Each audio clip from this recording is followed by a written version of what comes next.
Recording in progress.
Good morning, honorable members.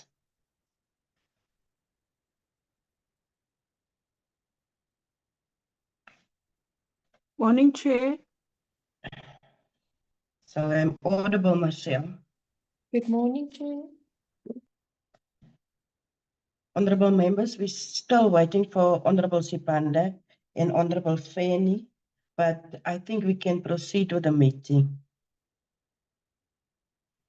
First and foremost, I want to welcome the honorable members of the committee, the officials of the department, as well as the officials of our committee to this meeting.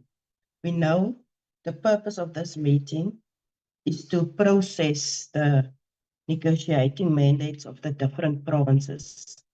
So we will proceed in terms of that. But first, can we get a mover to adopt the agenda? Marcia, you can flight the agenda.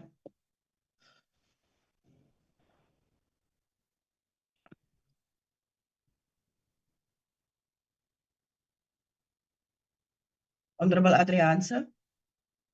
Morning, Chairperson, morning, members and officials from the department. Morning, all. Thank you, Chairperson. I move to adopt the agenda. Thank you. Thank you, Honorable Adriaanse. Can I get a seconder?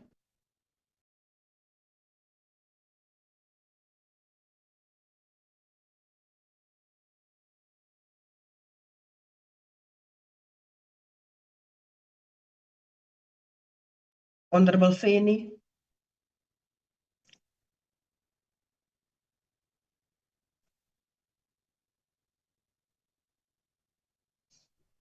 Oh, good morning, Chair. Good morning to the members of the committee. I'm raising my hand to second the adoption of the agenda.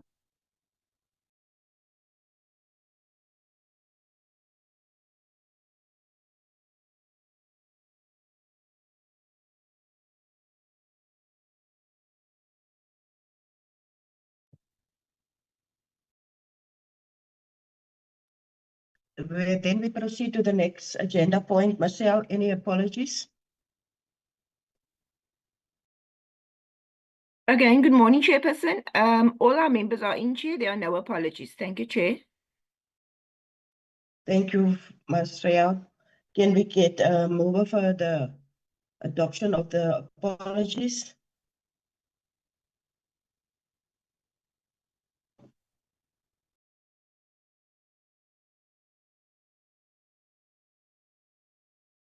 Honorable Du Plessis. Thank you, Chair. I move to adopt the apologies.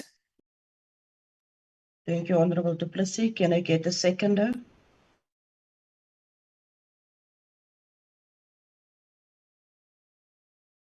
Chairperson, I will second. This is Honorable Breed. Thank you, Honorable Breed, for seconding the apologies. Then we can proceed.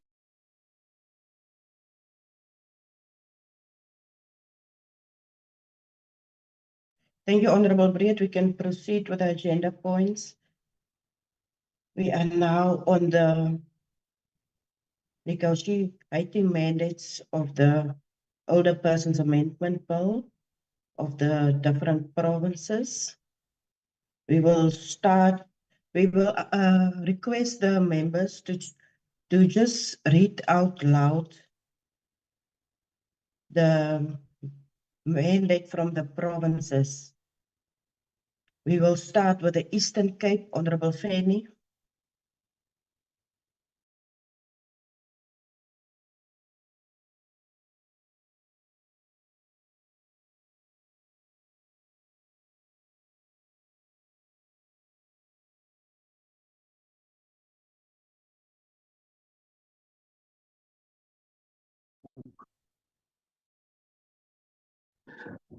Good morning, Honorable Chair. Hello. Yes, Honorable Fanny, we can hear Yes. you. Yes. Can I ask the Honorable Chair just to pass people? I'm still trying to organize my connections here. Fine, Honorable Fanny. Let us go to the Free Yeah. State, Honorable Breek.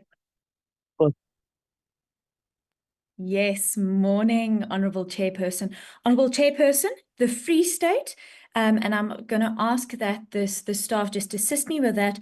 The Free State is in favour of the bill, and I do not see that we have proposed any amendments. If I look at the draft report, we just made some comments about what was seen. So thank you, Madam Chair. Thank you, Honorable Breek.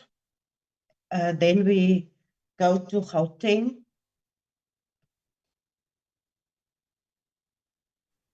Thank you, Honourable Chair.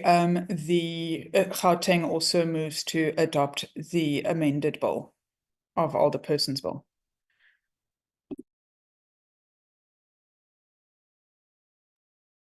Marcel, the next province is which province? KZN, Chair. So we give over to Honorable Mobo from Gauteng, from KwaZulu-Natal. Sure.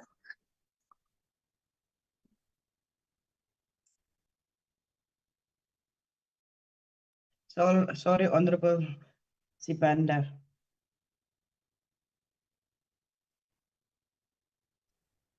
Hello. You should raise a hand, Honorable Sibanda. We are now with KZN for the mandate.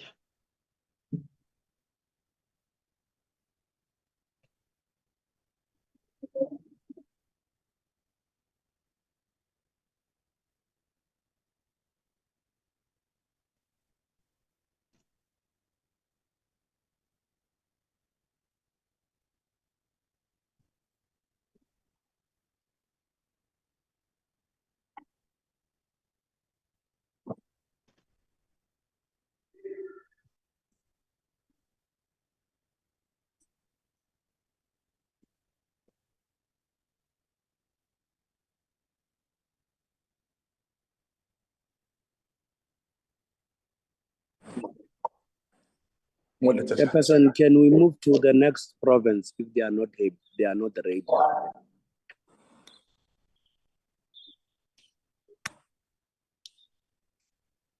We will move to the next province. The next province, Marcel.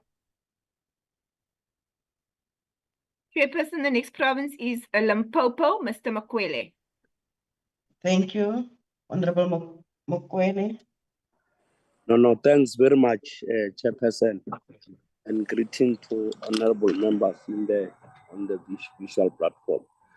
Chairperson, as Limpopo, I will just read it loudly as we have requested that the Portfolio Committee on Social Development, having considered the bill and taken into consideration the inputs and the views from the stakeholders, we are hereby compared to the National Council of Provinces delegate that the mandate to vote in favor of the bill. But however, Chairperson, the committee would like the NCOP to consider the constitutionality of the proposed clause 8A of the bill, as the committee feels that the clause prima facie contravenes the provisions of Section 9 and Section 22 of the Constitution. So I should think, in brief, Chairperson and honorable members, the Limpopo, they are voting in favor of the bill, but with the condition that we have mentioned that as the committee we need to consider the provision of the section I mentioned earlier on. Thank you. Thank you, Honorable Mokwele. Then we move over to Mpumalanga. Greetings to you, Chairperson, and the members. Mpumalanga would like to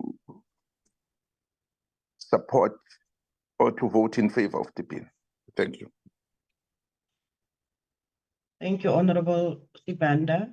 Then we go to the Northern Cape.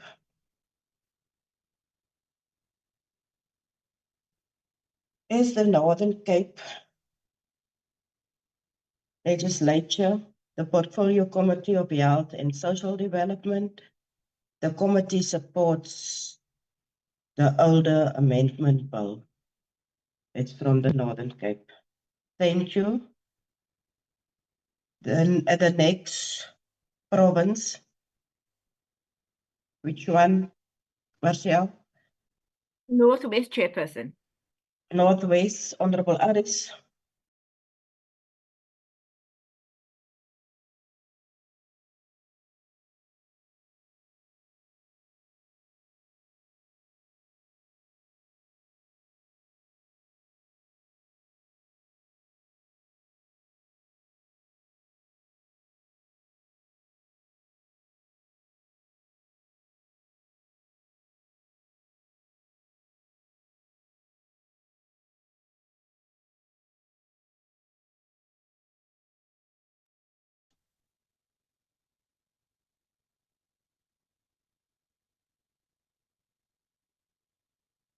Honorable Aris or Honorable Adrianse. Thank you, Chairperson. The Northwest Provincial Legislature vote in favour of the Older Persons Amendment Bill, B11B of 2022, with proposed amendments, and there's basically 5 pages of amendment which should be taken into consideration for it to be approved. Thank you. Thank you, Honorable Adrianse. So now we go back to the Eastern Cape.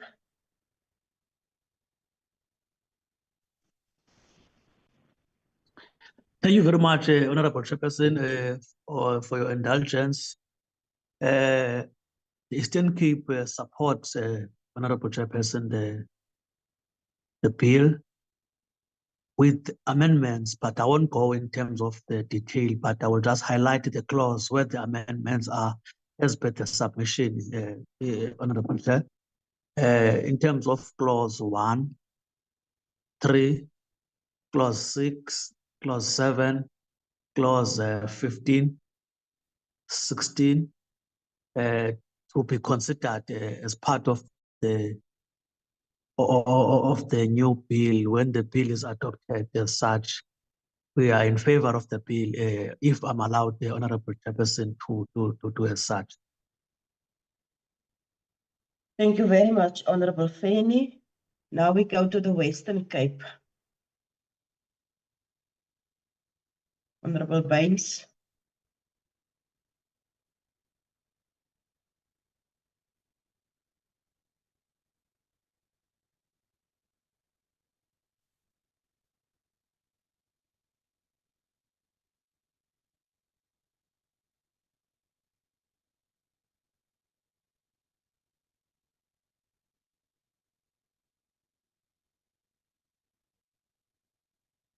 Can I request one of the other members to, if you can please read out loud the Western Cape mandate, negotiating mandate. Because I don't- Chairperson, before that, because when you were, if you are you allowing me to speak so that I mustn't speak? No, it's fine, Honorable Mokwele. Okay, no, Chair. When we were dealing with apologies, we were reliably told that all delegates from all provinces they are in.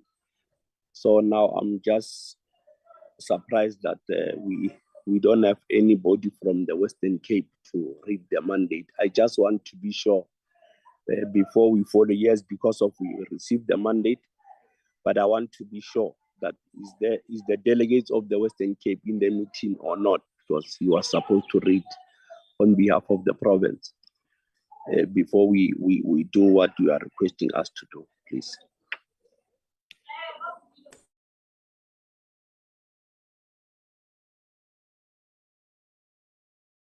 Thank you, Honorable Makwele. According to me on the gadget, I don't see Honorable Baines in the meeting.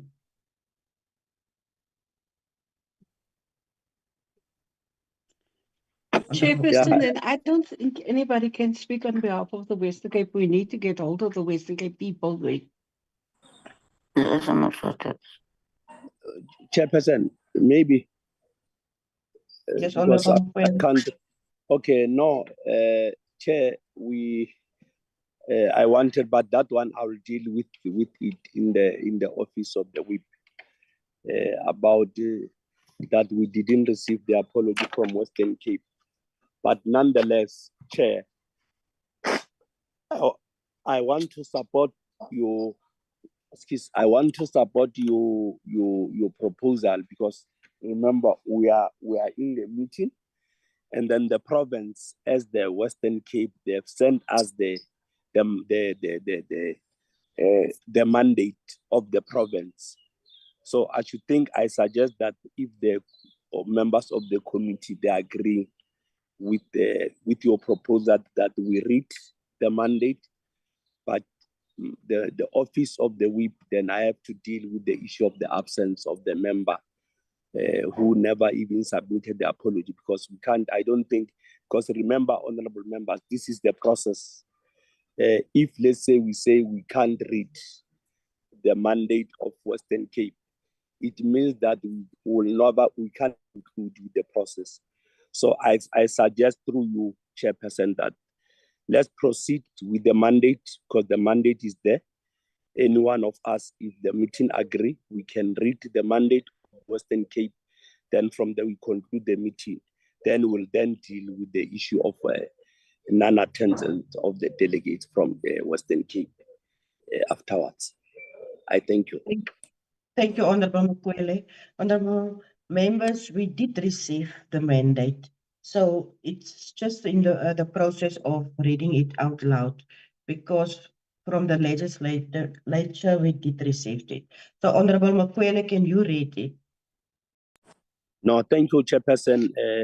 With your indulgence, Chair, I'll then read it as follows: that the Standing Committee on Social Development, having considered the subject of the Older Person Amendment Bill, refer to the committee in accordance with the Standing Rule 217, confers to Western Cape Legislative Delegation in NSOP, the provincial legislator, to support the bill with the following amendments. Can the slides go on with the following amendment? Even though, Chair, if you can allow me that as the committee, we must just note the amendment they've indicated. They said, if you allow me to go through them, because I can see that it's a longer page as the amended as indicated there. Or maybe let me just go straight to the recommendation. It says that, let's go straight to the recommendation. It recommended that as long as it will ensure compliance of costing the training program, additional resource, women and financial for rollout of the training program support and the NPOs. So I suggest that we adopt it as per the clause that they've indicated. Yeah, you can just slide them so that I cannot go through those mandate one by one. And then we all see that it is signed by MPL, Ms. W.F. Kaiser Belinda, is the chairperson of Standing Committee on Social Development, Western Cape Provincial Parliament. I so move, and thanks very much, Chairperson. Thank you, Honorable Makwele. Then the last province is KZN. Honorable Ngobo, can you please read out the mandate? Thanks very much, Chairperson. KZN is also moved to adopt the Older Persons Amendment Bill.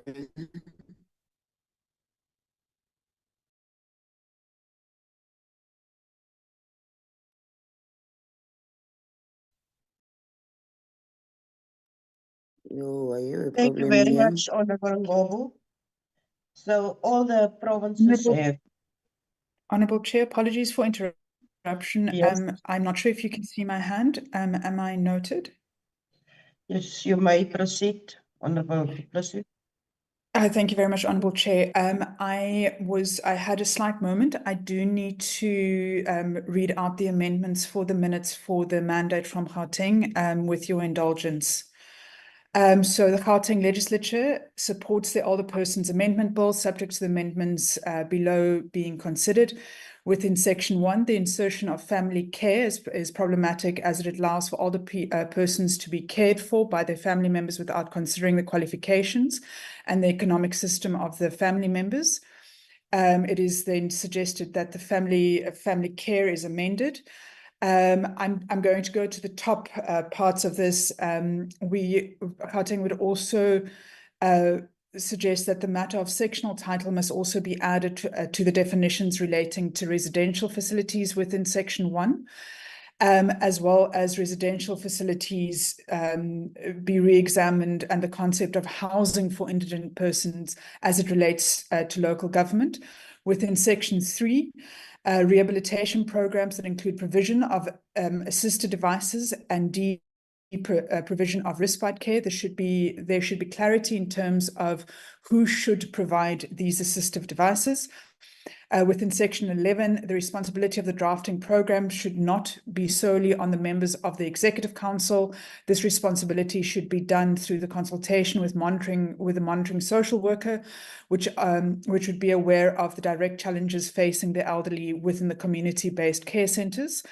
Also within Section 11, home-based care, not to only restrict the services to frail older persons, but also the semi-frail. Within Clause 13 makes provisions for the deregistration. However, there is no mechanism in place to protect older persons from being dumped in situations of neglect by family members. Clause 15, it is suggested that there should be a General Disability Act and that every disability be dealt with under specific regulations. Section 17, we would also like the training of volunteer caregivers must include reference to a course recognised by the NQF or the National Qualification Framework. In Section 18A, whilst deregistration is acceptable when dealing with residential facilities, there is no provision prescribing the deregistration and closure of retirement villages, or those being operated under the sectional title or life rights. And then between 1 and 4 might be good inclusions, but consideration must be given to how these clauses impact on the beneficiaries, as well as the powers and authorities of social workers within these specific ones. As I said, I'm doing the highlights, and then there are general amendments that Gauteng would like to have minuted as well. Police officers should be trained and sensitized to deal with older persons. 2, abuse register. While such a register may exist, it only serves to deal with those who have been found guilty in the court of law. All projects and programs are expected to have such a registrar, but in most instances there is nothing or is never completed. Strict compliance mechanisms should be developed in order to ensure accurate and updated maintenance of the information on such a register. The third general amendment is courts should be empowered to deal with cases concerning abuse of older persons, similarly to the Children's Court, which is empowered by the Children's Act. And then lastly, further clarity needs to be provided on how the bill will protect those taking care of the elderly who act in protection or defence against perpetrators who attack elderly people in their care. Thank you, Honourable Chair. It is dated and signed on the 25th of October 2024 by Honourable Dr. Chokwe. Thank you for the indulgence. Thank you, Honourable du Plessis. Honourable members, all the provinces have submitted their proposed submissions in terms of the amendment bill. So we are going to, all 9 provinces is in support of this bill with the amendments that is being sent through. But now with the next agenda point is the response by the department on this negotiating mandates that they received from the... Maybe, Chairperson, before we go to, if you allow me just to make one point before we get the commitment of the Honourable Makwele, you can proceed. No, thanks very much, Chairperson. And let me welcome the all remarks from all the provinces. But the only thing that I want to make an appeal to, in particular, your good self and all of us as a team, just to make sure that there is no disturbance on this bill, because I should think all of us, as the member of this committee, we went all over the province. It was found that almost in all provinces, this bill, it must be finalized as early as yesterday. So I'm just making a call to you, Chair, and all of us, and even the administration, to make sure that we mustn't allow anything that can delay the finalization of this bill, because all of us went to the places where our older persons were are residing. The sooner we finalize this bill, the better, so that our people, as we all indicated, that all of us we are joining, so that before some of us join that category, to find that everything is fine. That is the point that I wanted to make, just to encourage yourself and the administration that they mustn't postpone any further about regarding this bill, so that it must be taken to the SCOP. It must be taken all the process according to the calendar. So that's the point that I wanted to make. And thank you, Chairperson.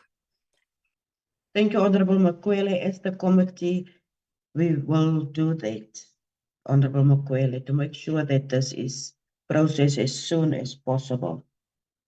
So then we give over to the department to give their responses in terms of the submissions that they receive from the different provinces. Over to the department.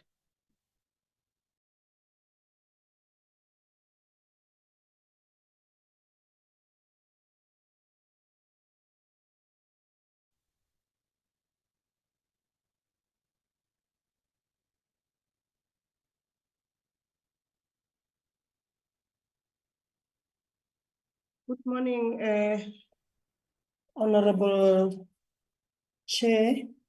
I'm not sure whether DG is in attendance. I will be doing the presentation. My name is Siva and the surname is Lehodu. I just wanted to afford the DG the opportunity if he is in attendance. Unfortunately, I cannot pick up on the names of people that are in attendance. Now, thank you very much, Honorable Member, Chairperson, and the members. My name is Peter Nechipare from the Department of Social Development, Acting Director General.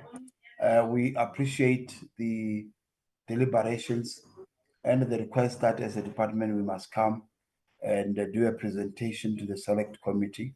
It's always our honor to be given this opportunity to present this work.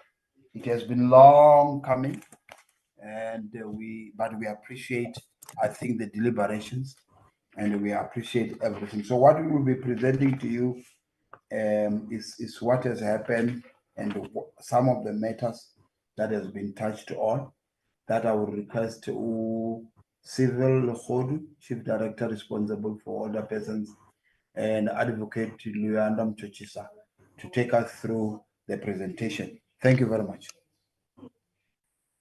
Thank you, DG. Then, Gustavo can proceed. Thank you. Okay. Good morning, Honorable Chairperson and all honorable members of the Select Committee on Social Services in attendance, our acting DG of the National Department of Social Development, Ntateni Chipale, and my colleagues, Advocate Luyanda, as well as Ms. Maloba, who are in attendance. Thank you very much, Chairperson and honorable members, for granting us this opportunity to come and respond to the outcome of the public hearings and subsequently the ensuing processing of the negotiating mandates of the different provinces. I think it's important that one mentions that we do value and appreciate the cooperation of this committee during the recent public hearings, which have in fact led us to today. We really appreciate the work that we managed to do together. And I cannot start without acknowledging the support that we have just received from all the provinces, and we note the proposed areas for amendments. But that is what we are also going to be covering, because we have had an opportunity as a department to retreat and look at the comments that we received from the public hearings. And we have in fact unpacked all the areas, and we have consolidated a comprehensive response to this committee. So I am going to be presenting those areas. And as I indicated, I'm supported by our DG as well as Advocate Luyanda and a colleague also from the Directorate Older Persons Program. My presentation is going to be covering the purpose, the briefing of the legislature and the public hearings on the Older Persons Amendment Bill. And we will also be touching a bit on the non-gazetted matters and matters that belong to other organs of state. And we have also provided a very brief background in terms of the areas of the international law and foreign law, as well as unpacking what we are referring to when we talk about the natural versus the juristic persons, because we felt it would be necessary for us to simplify these two terms so that members can also understand why we have deemed it necessary to, in fact, request for the proposed changes. So, Chairperson and honorable members, I need to indicate that as we commence with our deliberations today, it is important that there are matters that were raised during the public hearings that did not necessarily fall squarely within the ambit of the Department of Social Development, but are within the mandates of various other organs of state. So we have also looked at all those issues. We did not only consider the issues that were linked to the provisions of the amendment bill. So those have also been looked at. And the reason for that approach was that it would be unprocedural for us to, not look at those issues, but it is also not possible for us to start over engagement on those issues because they were not gazetted. And if they had been gazetted, we could have had different views from other people as well. So on those issues, we have packaged them separately, and we will be dealing with them through the various other government departments and key stakeholders that require response to such matters. And the same would be for those that belong to other organs of state, so that they can also receive the necessary attention. For example, the example that one can share with members is the fact around the delays in terms of receiving medication from clinics, the unavailability of medicines from facilities, healthcare facilities. So these are some of the issues that we know belong directly to the Department of Health. So such issues will be packaged in a report for the Department of Health response and effective management, because they do not fall within our core mandate as a department. So I want to move into the responses in terms of the key areas that we picked up per province. We thought it would be necessary for us to adopt this approach. The reason being that we also noted, as we were busy with public hearings, that there were new and emerging issues that were peculiar to each province. So we thought this would also assist members to have an extensive understanding of such issues, so that the different legislatures can then be able to assist us in terms of interventions, should there be any. And I need to also indicate, Chairperson, that we have, as a department, commenced with the briefing of the 9 legislatures. We were able to successfully brief the 9 legislatures, and that process was then followed by the public hearings that I've just referred to. So I am now going to zoom into the Eastern Cape province. In terms of clause 1 of the bill, there is a comment that states that the general statement from the residents of the province is that community-based care centers and residential facilities, particularly those managed and administered by the Provincial Department of Social Development, lack proper infrastructure, such as adequate water supply, ablution facilities, and other important amenities. It is therefore proposed that the Department of Public Works and Infrastructure must form part of the interdepartmental structure to provide support and assist in the coordination of infrastructure-related matters. The proposal that the Department of Public Works and Infrastructure must form part of the interdepartmental structure is indeed supported. We have in the past indicated that the department is facilitating a streamlined process of ensuring that there is a proper interdepartmental structure that is going to receive support from our director generals, because it was also tabled before the Forum of DGs and the other cluster structures. So they are fully aware of these processes, as they have approved that we move to cabinet. So the roles of these government departments will then also be further unpacked when we do consolidate the regulations post enactment. And we have also addressed this in the matrix that has been shared with the committee. Now, it is also proposed that the Department of Agriculture, Land Reform and Rural Development must also form part of the interdepartmental structure to provide support to older persons involved in the establishment and running of sustainable community food gardens. The proposal that the Department of Agriculture, Land Reform and Rural Development must form part of this interdepartmental structure is supported, and it has also been addressed in the matrix.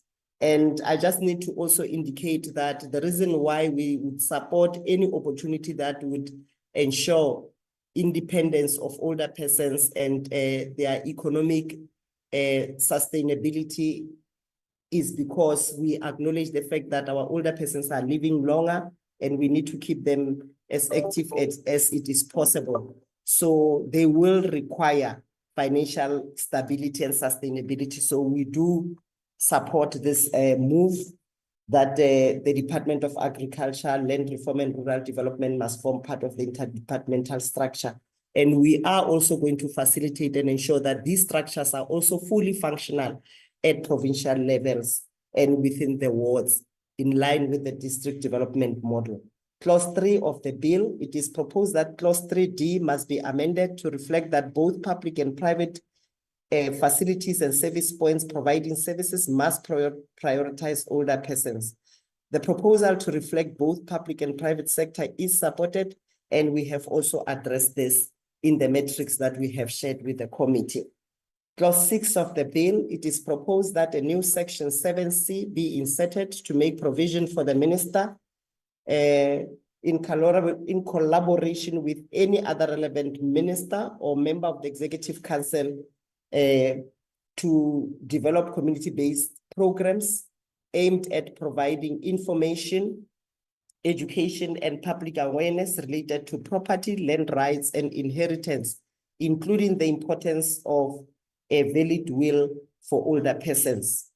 The proposal is noted and supported, and it will also be addressed in the regulations, just also to indicate to the members that we have also been proactive in terms of the approach. We have also looked at the articles within the AU protocol, and we have reference to those articles to make sure that we improve the bill in terms of the property, land rights, and inheritance matters for our older persons. That AU protocol has really assisted us in terms of improving these particular areas in terms of the amendment bill, but these will be further addressed and unpacked as we develop the regulations upon enactment.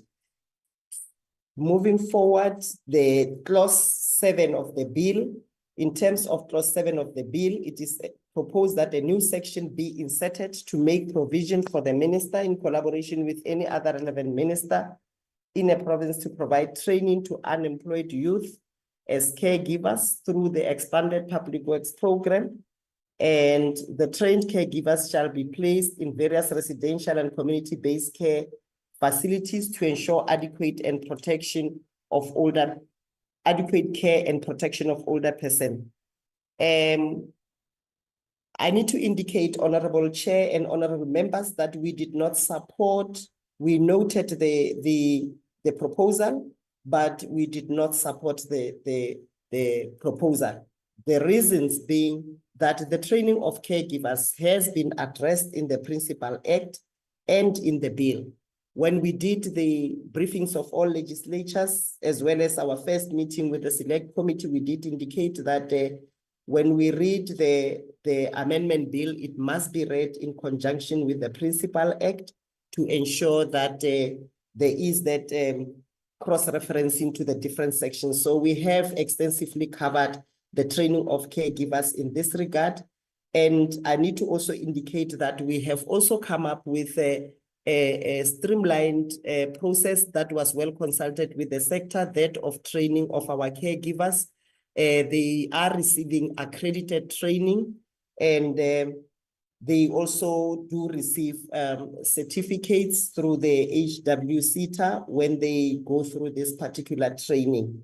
So the proposal of training through the expanded public works program is outside the scope of this bill, as this is one of the many initiatives by government which might change at a later stage. So the training that we are referring to is specifically for caregivers that are going to be looking after older persons. We even have specific modules for them to be able to understand extensively what is it that they need to know and what is it that they need to do in terms of making sure that they support and provide care and protection to our older persons. Clause 15 of the bill, in instances where an older person is caring for a minor, caring for a child or children who are in their custodianship, and the older person is for some reason taken to a temporary safe care in terms of clause 15 of the bill, it is proposed that the bill must make provisions for alternative care of the minor child or the minor children. The proposal for the provision for alternative care for the minor child children in case an older person caring for the children or a child is removed to a temporary safe care is supported. However, this will be dealt with in line with the provisions of the Children's Act, as this particular proposal cannot be covered under the Older Persons Act. And we need to just indicate at this point that it is the responsibility of those that facilitate removal of a child or an older person to ensure that there is stability within the family and that all due processes are followed in terms of all the legislative frameworks that are applicable at the time of that particular process of removal to a safe place or a temporary place of safe care. It is proposed that clause 15 make provision for alternative care and protection mechanisms for older persons who is in need for care and protection other than removal contemplated in the clause. The care and protection shall be provided in an older person's home, which is a familiar environment. The removal of an older person to a temporary safe care must be a measure of last resort. The proposal is noted by the department, and we do fully support this proposal because we do acknowledge the fact that it is also important to place the interest of the older persons at the center of any action that is being taken by those that are rendering such services or facilitating and ensuring the protection of our older persons. So the removal of an older person is to ensure that we protect the older person. We also stop further vulnerability in the event their situation is threatening their status, their integrity, their well-being, and their safety and security, but importantly, their rights at any given point in time. However, the circumstances around an older person situation will be investigated prior to the removal of an older person. And I think it's important that I emphasize this, because no removal will happen without engagement with an older person if the older person is within a state of being able to communicate for themselves, and they are also able to articulate their plights. But the situation also would consider the thoughts of family members, and they will be properly engaged to ensure that everyone that is affected understands why such actions are being taken, and the rationale behind such initiatives. And in cases where older persons are the owners of the houses and the alleged perpetrator is a family member, the perpetrators will be removed instead of an older person if this is in the best interest of the older person that is affected. Now, clause 16 of the bill seeks to facilitate easy reporting, to encourage reporting of abuse of older persons, to further protect them. It is proposed that any anonymous helpline or whistleblowing hotline must be established to report abuse and acts of criminality perpetrated against older persons. Against this clause, the department is stating that the proposal to an anonymous helpline or whistleblowing hotline must be established to report abuse and acts of criminality perpetrated against older persons is fully supported.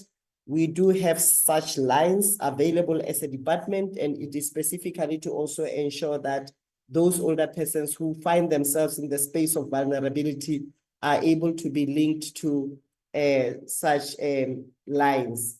The department is in the process of establishing a call center for all services related to different beneficiary groups. This is an added initiative by the department to ensure that we do have this particular system strengthened and also created with an intention of making sure that we also make communities and the relevant families and older persons aware of the availability of such a center. Now, in terms of the general comments received, the report of the portfolio committee attached here to brings to the attention of the select committee all the other issues raised by the stakeholders relating to the bill and are matters that ought to be given consideration by the Department of Social Development. We note the comment as a department, and all issues raised will be considered by the department in finalizing this amendment bill. Now, this concludes the response in terms of the issues that were raised in the Free State chair. And I would like, in terms of the issues that were raised in the Eastern Cape chairperson and honorable members, I will now move to the issues that were raised by the Free State province. In terms of section 4 of the amendment bill, the Free State has indicated that is problematic in the way that it is drafted. The person dealing with the elderly person can change their customs and tradition, and the proposal is not supported. The response to this effect is that the proposal to redraft section 4 is not supported by the department. The clause extends stakeholders by including other critical stakeholders over and above the organs of state. And it also indicates that they must be respected, and there should also be protection at the center of anything that is being provided in the form of a service. And at all times, the promotion of the rights of older persons should be prioritized. And anything that threatens their dignity and their integrity should also be a matter of priority for those that are, in fact, facilitating the care and protection of older persons. Now, in terms of section 5.4, the Free State has indicated that this section should allow caregivers to be given rights to traditional processes. So this section must be revised according to the submission that has been made. So the proposal to revise section 5.4 is not supported by the department because this clause was inserted to promote the elimination of all harmful traditional practices against older persons. And we do know that these harmful traditional practices against older persons have caused a lot of families a lot of pain, and they have also, led to the loss of lives in many provinces where we have seen older persons being beaten by communities, being driven out of their own houses, and also out of their own communities, and in many instances killed brutally. So this clause is aimed at making sure that we facilitate and ensure the protection of the rights of older persons and promote the elimination of harmful traditional practices against older persons. And therefore, caregivers cannot be given rights to traditional practices on older persons because it will also be the violation of their rights, but also they will be put in a space of vulnerability, and their integrity and dignity will also be placed in jeopardy. Section 25E must ensure that older persons are given special treatment and not to stand on long queues. This proposal for older persons to have special treatment or given priority anywhere they receive services is fully supported by the department. However, we need to indicate that this proposal was linked to section 25E, which was said to be linked to the bill. And I need to indicate that as per the reference provided and submitted, this proposal will be included in terms of the regulations of the bill to ensure that older persons are prioritized in all areas where they receive services, although we do not necessarily have section 25E in the amendment bill. This matter of older persons not having to queue, having to be prioritized in all instances and in all areas where they are receiving services, it's one of the issues that also emerged across all provinces. And indeed, the department fully supports this notion. Clause 35, which seeks to substitute section 51 of the SASSA, and clause 39, which seeks to amend section 61 of SASSA, were rejected. We are saying as a department, the proposal is also not supported. There is no clause 35 and no clause 39 in the bill and in the Principal Act itself. Chairperson, that concludes my response in terms of the Free State province. I will now move to the Gauteng provincial inputs and the response of the department to that effect.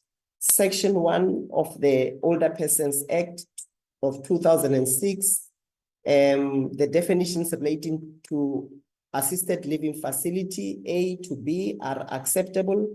However, in C, where reference is made to a caregiver and the inclusion of a family member is problematic, family members do not necessarily have the capacity or the competence to care for an elderly person. Older persons are subject to illnesses that can only be dealt with by a properly qualified person accredited in terms of the National Qualifications Framework. And the department's response is that the proposal to exclude family members as caregivers is not supported. The family is the primary caregiver of the older persons, and the state and other organs of state will be, where accredited, caregivers provides care as secondary providers of services. And I need to also indicate that the issue of the inclusion of family members came from the first public hearings. We did not have the definition for family members, and we received an overwhelming request to include family members because many families have begun to acknowledge the current developments in terms of population aging and the fact that there are many other families which do not want to part with their older persons. Even at the stage when they are unwell, they would rather opt to get caregivers or support each other in terms of taking turns to take care of their older persons. So they requested that this provision be improved in this particular way.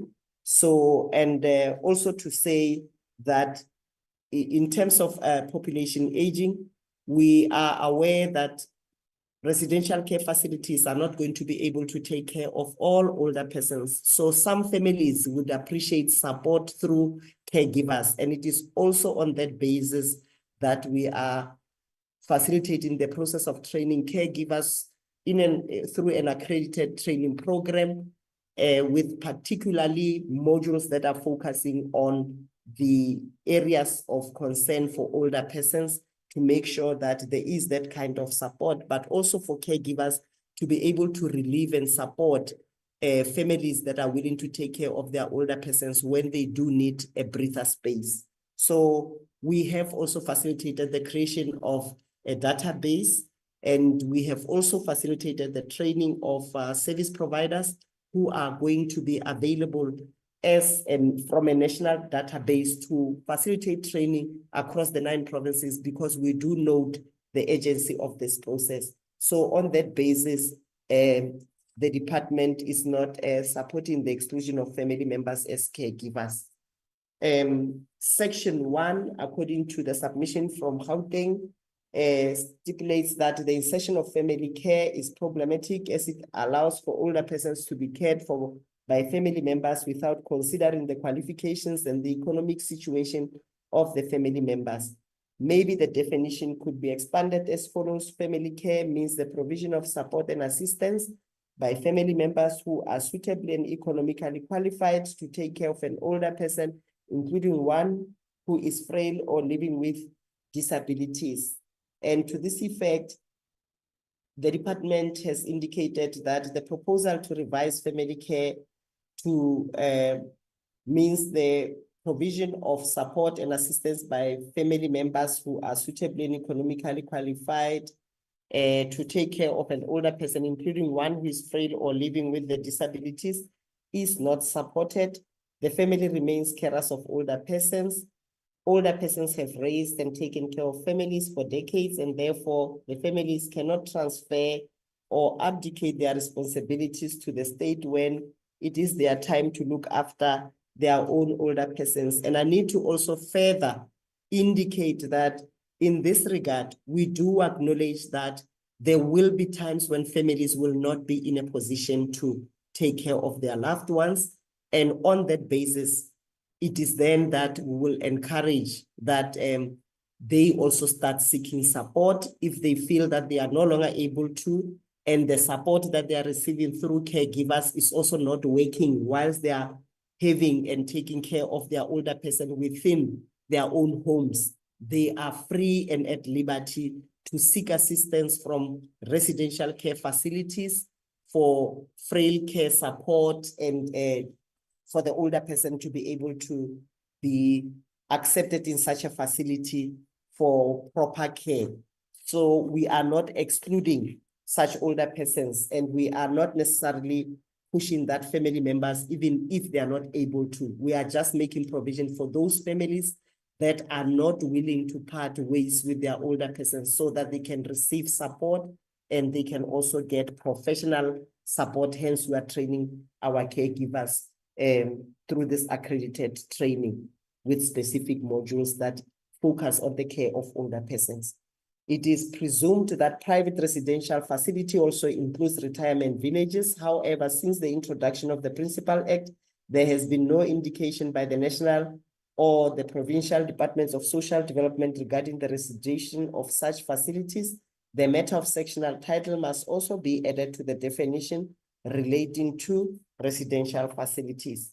And the proposal to register private residential facilities is already covered in terms of this bill. It has been extensively unpacked, and it is important that when this section is being read, it must also be read in terms of what we had in the Principal Act, which is Act number 13 of 2006. And therefore, sectional titles form part of the different types of private residential facilities. This is how it has been unpacked in terms of the document. So when we do develop the regulations, we will further unpack and clarify these key areas, because we cannot have everything written in the bill itself. Hence, we have regulations that form as a key guiding document when we facilitate implementation of any legislative framework. Now, section 1, in terms of the comments received, it stipulates that when looking at residential facility, there's a need to re-examine the concept of housing for indigenous people as it relates to local government. A mechanism needs to be developed to hold local authorities that have not complied with the Older Persons Act accountable. And the proposal to hold local government accountable in terms of the provision of housing for indigenous people, including older persons, is fully supported by the department.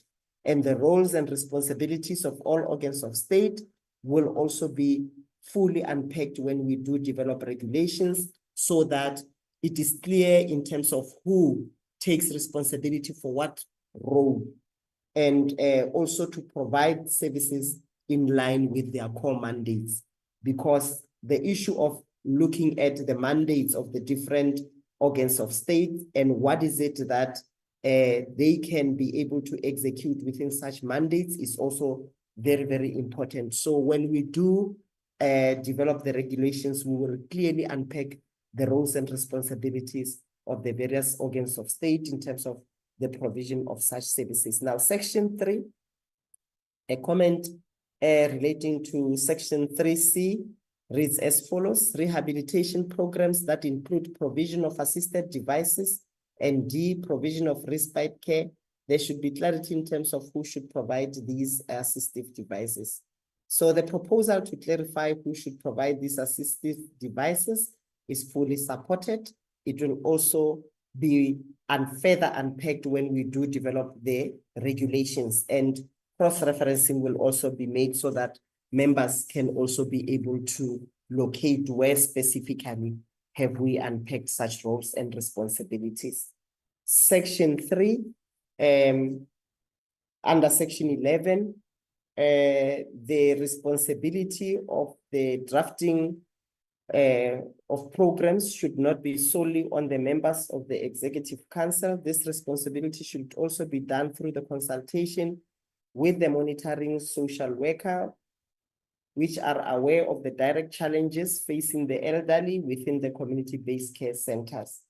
And we are saying the proposal for MECs to consult with monitoring social workers is supported. And we are saying upon the promulgation of the Amendment Act, we will definitely, through the very regulations that I've just indicated, facilitate and ensure that there is a very clear delineation of powers and delegations from the minister to the MEC, and also the MECs, as well as the DGs, offices of the Premier, as well as HODs, who will be also able to delegate to the relevant officials to address all the key areas that would be proposed. And this exercise will be done in consultation with all these key government departments, as well as all these relevant offices, to ensure that they are empowered to execute such roles and responsibilities. And surety will also be taken care of to ensure that when we do delegate or unpack these responsibilities, they do indeed fall within the mandates of such key offices. And it is in this regard that we are also going to be strengthening the intersectoral collaborative structure that we refer to as one of our key vehicles that should ensure that each government department does contribute to the effective implementation of this legislation. So in terms of home-based care, not to only restrict the service to frail older persons, but also the semi-frail. The reason for the addition is to further endorse the purpose of the service, which is meant to improve the health of the elderly with the possibility of reintegration into the service centers. So the proposal not to only restrict home-based care services to frail older persons, but also the semi-frail, is fully supported. It is already included in the Principal Act, and frail older persons who need 24-hour care are in most cases cared for at residential care facilities. And this is part of the reason why earlier on I did indicate that even if families are taking responsibility of their loved ones, when they reach a stage where they cannot anymore and there are complications and further needs for the older persons, such older persons can be moved to facilities. We do acknowledge the fact that there are an array of challenges in terms of admissions and so forth, but such opportunities are available for such families also to use this alternative means of care. Now, under Section 3 still, Clause 13 makes provision for deregistration. However, there's no mechanism in place to protect older persons being dumped in situations of neglect by family members. And the department is saying the proposal for a mechanism in place to protect older persons being dumped in situation of neglect by family members is supported. This will also be unpacked further when we do develop regulations. As indicated, we are unable to put everything within the legislative framework itself, but we will be developing regulations against the provisions of this legislation, which will further clarify and unpack processes and roles and responsibilities. Clause 15, there's an indication that whilst this amendment may have good intentions, but fails to consider that there is no act covering disabilities. Furthermore, every disability has its own set of requirements to deal with the disability. It is suggested that there should be a general disability act and that every disability be dealt with under specific regulations.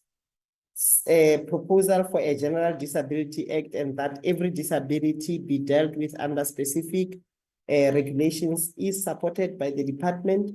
There is already a process that the department has embarked on to come up with a primary policy that would then lead to the development of a broader policy for disability.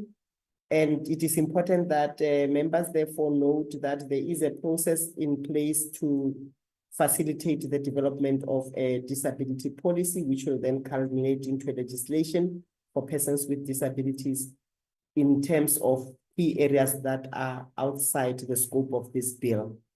And I need to also indicate that within the provisions of this bill, we have also covered the plight of older persons with disabilities extensively. And that section should also be cross-referenced to the Principal Act. So Section 14 of Act 13 of 2006, the training of volunteer caregivers must include reference to a course recognized by the National Qualifications Framework to provide uniformity and maximum care. There's also a need for all the services mentioned to be monitored and evaluated. And we are saying the proposal is already covered in terms of the Principal Act and the amendment bill under Section 14, and we will further unpack and deal with the issues of clarification of the request when we do develop the regulations. Section 3, in terms of Section 18A, whilst deregistration is acceptable when dealing with residential facility, there is no provision prescribing the deregistration and closure of retirement villages or those being operated under sectional title or life rights. Now, we are saying the proposal to include provision prescribing the deregistration and closure of retirement villages or those being operated under sectional title or life rights is supported by the department. However, Section 18A applies to all types of residential facilities. They are all covered under Section 18A. So at the time of the development of the regulations, there will be clear guidelines which will also further unpack and cover all these types of residential facilities. Now, in terms of Section 18A 1 to 4, there is a proposal that it might be good to inclusions, but consideration must also be given to how these clauses impact on the beneficiaries, as well as the powers and authority of a social worker concerted efforts must also be made to relocate older persons affected by any closure to a facility that will always be beneficial to the beneficiary. Now, the proposal that concerted efforts must always be made to relocate older persons affected by any closure to a facility that will always be beneficial to the beneficiary is also supported. So we have covered this proposal already in terms of the amendment bill, and further unpacking in terms of guidelines relating to the procedure and processes to be followed in executing this responsibility will also be included in terms of the regulations, and it will then be easy to cross-reference to the amendment bill. In terms of the general amendments, there are issues that pertain to SAPS. There is a comment relating to police officers should also be trained and sensitized to deal with older persons. We are supporting this proposal specifically because once this legislation, this amendment bill is enacted, we will then be able to regroup with all the members of the intersectoral collaborative forum to make sure that we train and facilitate their understanding in terms of their core mandates and roles and responsibilities. And in terms of SAPS officers, already this department has facilitated that we have what we call National Instruction Number 1 of 2014, which was issued to SAPS to assist them in terms of understanding and unpacking their own mandate relating to how to take care of older persons once they reach the substations. So in this regard, the implementation of the National Instruction 1 of 2014 can be strengthened, and we already have commitment from SAPS that they will be making sure that their substations are age-friendly and that they respond to these responsibilities. And these commitments were made now recently in the public hearings that we had with the outgoing Portfolio Committee on Social Development, and we have also since received their response as SAPS when we were responding to the National Assembly during the sixth administration. So in terms of the abuse register, while such a register may exist, it only serves to deal with those who have been found guilty in a court of law, and all projects and programs are expected to have such a register, but in most instances, there's nothing or it is never completed. Strict compliance mechanisms should be developed in order to ensure accurate and updated maintenance of the information on such a register. So proposal to put in place strict compliance mechanisms in order to ensure accurate and updated maintenance of the information on such a register is definitely supported by the department. We have already included in the Principal Act and in the amendment bill in terms of Section 31, and more guidelines will be included in terms of the regulations. We have highlighted this and it has been effectively covered under Section 31 of the current amendment bill. Now, in terms of general amendments, the proposal is that the courts should be empowered to deal with cases concerning abuse of older persons, similarly to children's courts, which is empowered by the Children's Act. Now, the department indicates that the proposal for courts to be empowered to deal with cases concerning the abuse of older persons, similarly to the children's courts, which is empowered by the Children's Act, is fully supported. And this proposal has been extensively covered in terms of Section 35 of the current amendment bill. And I need to also indicate that we, for the first time as a department, requested the various government departments to come and respond with us when we were responding to the Portfolio Committee on Social Development during the sixth administration.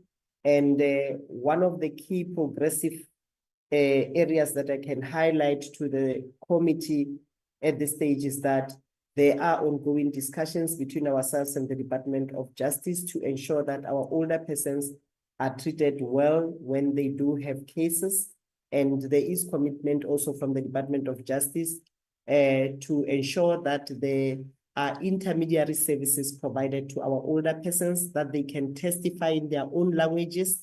They can also testify outside the court premises, being linked to such premises at any other place that would be determined by the court, as well as the supporting teams of intermediaries.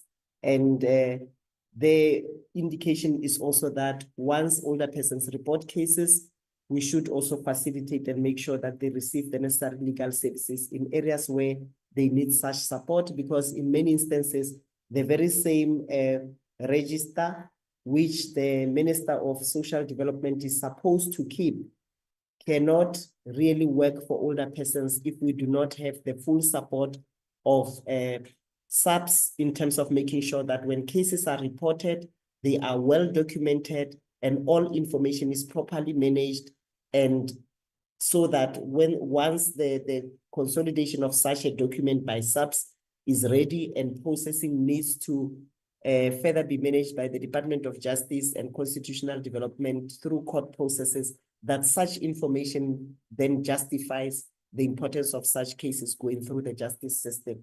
So in this regard, the processes of streamlining, the key responsibilities and roles and unpacking such in the regulations become quite important, because the successful management of such cases by SAPS would lead to the successful management of such cases by the Department of Justice and Constitutional Development, which will then lead to the linking of the systems of SAPS, the systems of the Department of Justice, to the Department of Social Development, which is work that we are currently busy with. Our IT unit is working also closely with this Department of Justice to make sure that once people have been found guilty of any offenses to older persons, they are also then included in that register, and it can be utilized by all these key government departments. We can be able to see the work that is being fed into that system by the Department of Justice. So that will then enable the Minister of Social Development to keep the abuse register as it is expected by this legislation. Further clarity needs to be provided on how this bill will protect those taking care of the elderly who act in protection of defense against perpetrators who attack elderly people in their care. The department has noted and appreciated this comment, and this will also be dealt with in line with the applicable legislation. And for the purposes of the bill, more guidelines will also be given in terms of the regulations. And as I've indicated, there is need for the various key stakeholders to facilitate that all the key roles and responsibilities of each stakeholder are managed appropriately to ensure the successful management of such processes when they reach the next stakeholder. And so it will be for the other stakeholder for us to successfully manage these kinds of cases of older persons. Now, in terms of general amendments, the issue of the training of police officers is here also repeating itself. We've indicated that we do support this training, and that we will also make sure that all those that are affected and who are in the space of and the field of aging, who have a responsibility of providing care, support, and protection of older persons are trained, so that we can successfully and collectively be able to ensure the implementation of this legislative framework. Now, in terms of the abuse register, there is a submission that while such a register may exist, it only serves to deal with those who have been found guilty in a court of law, and that all projects and programs are expected to have such a register. But in most instances, there is nothing, or it will never be completed. Strict compliance measures should be developed in order to ensure accurate and updated maintenance of the information on such a register. I have just unpacked processes of key government departments that should work very closely and collaboratively, and also shared with members that there is work that is currently underway. Those discussions have started, and that is why when we went to respond to the portfolio committee, we also had the Department of Justice and Constitutional Development unpacking these processes that I've just talked about in terms of their plans, how they plan to have centers where older persons will be indicating or sharing their plights from such during the hearings of such cases in court, and how they also are planning to provide legal services and protect older persons during such periods to ensure successful prosecution. Now, we are also saying the proposal to put in place strict measures, compliance measures and mechanisms in order to ensure accurate and updated maintenance of the information on such a register is supported. And in this regard, the department has facilitated and is still ongoingly training provinces which are the sole register populators, so that they can be able to populate those registers. And we are supported by our IT unit to make sure that these training sessions do take place and that the registers are indeed populated. It is a process that we are taking very seriously, and we are also trying to make sure that there is careful consideration of all elements and all key stakeholders that should assist us in making sure that this register is live. And the proposal has already been included in terms of the Principal Act and the Amendment Bill, and these are covered under Section 31, and more guidelines will be included in terms of the regulations.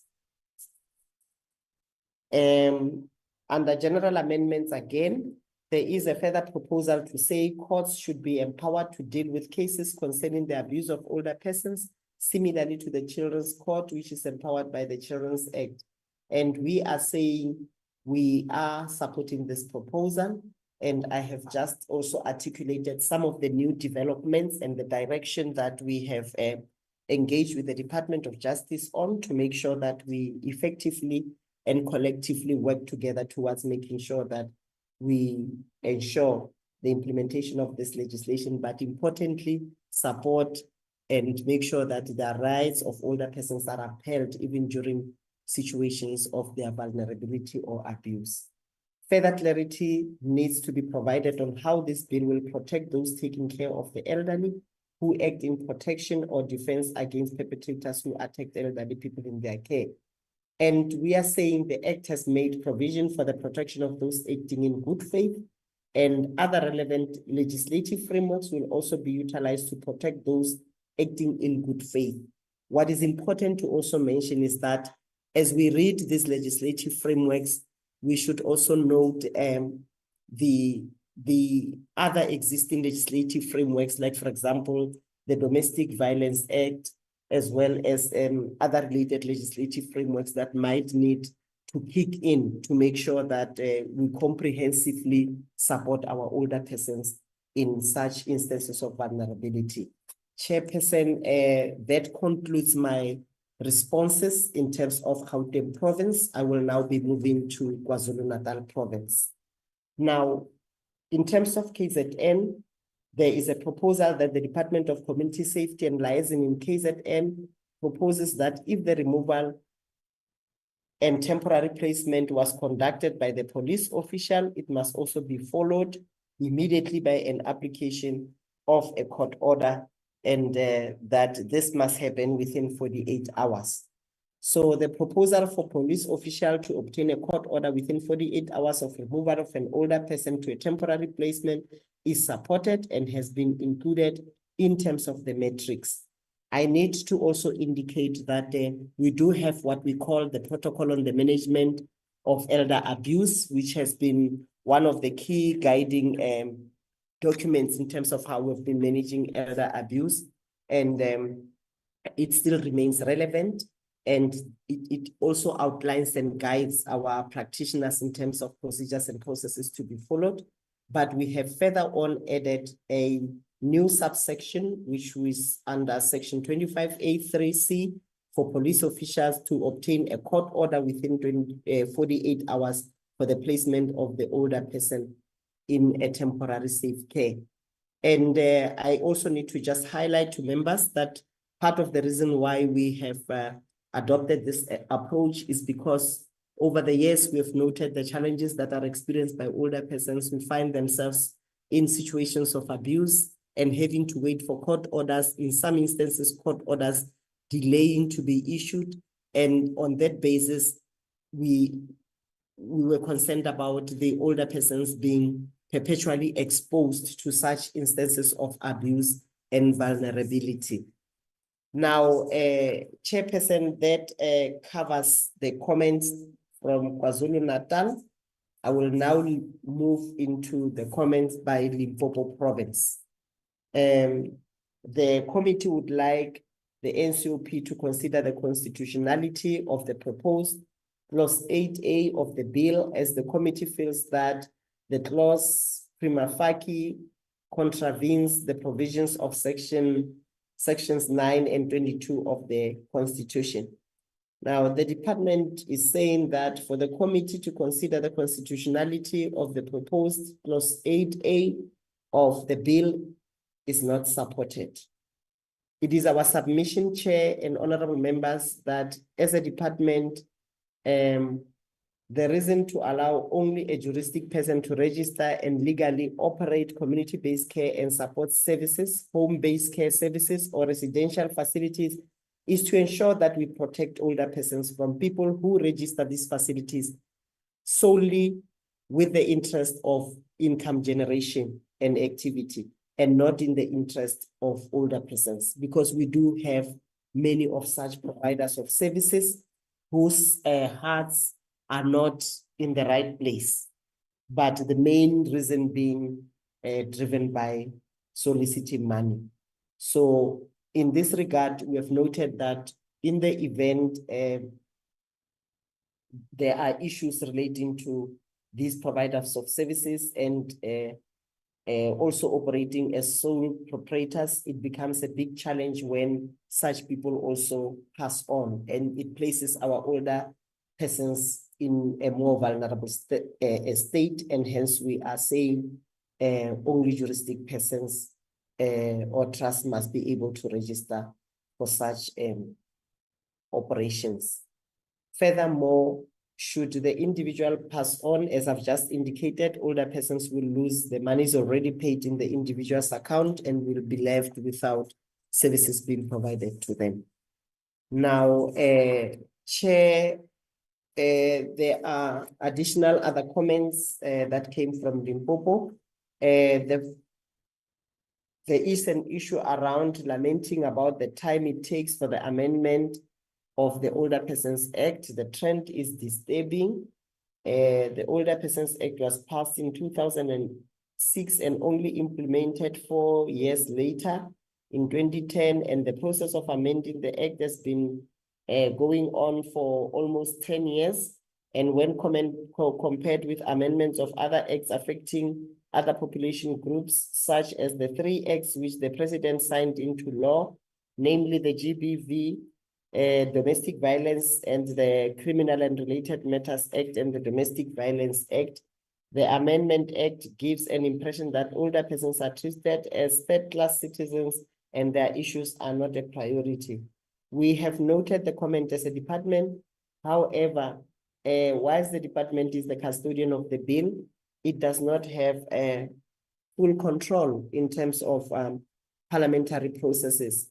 Some of the issues that are highlighted in here,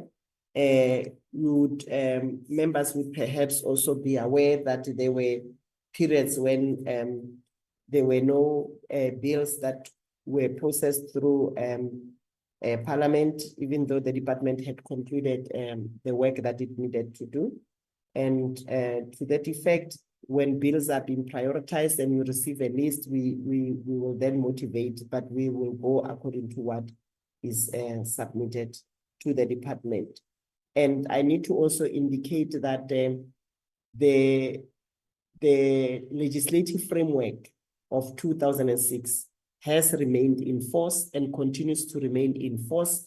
And I also need to indicate to the committee that this is one legislation that many countries have commended the country on.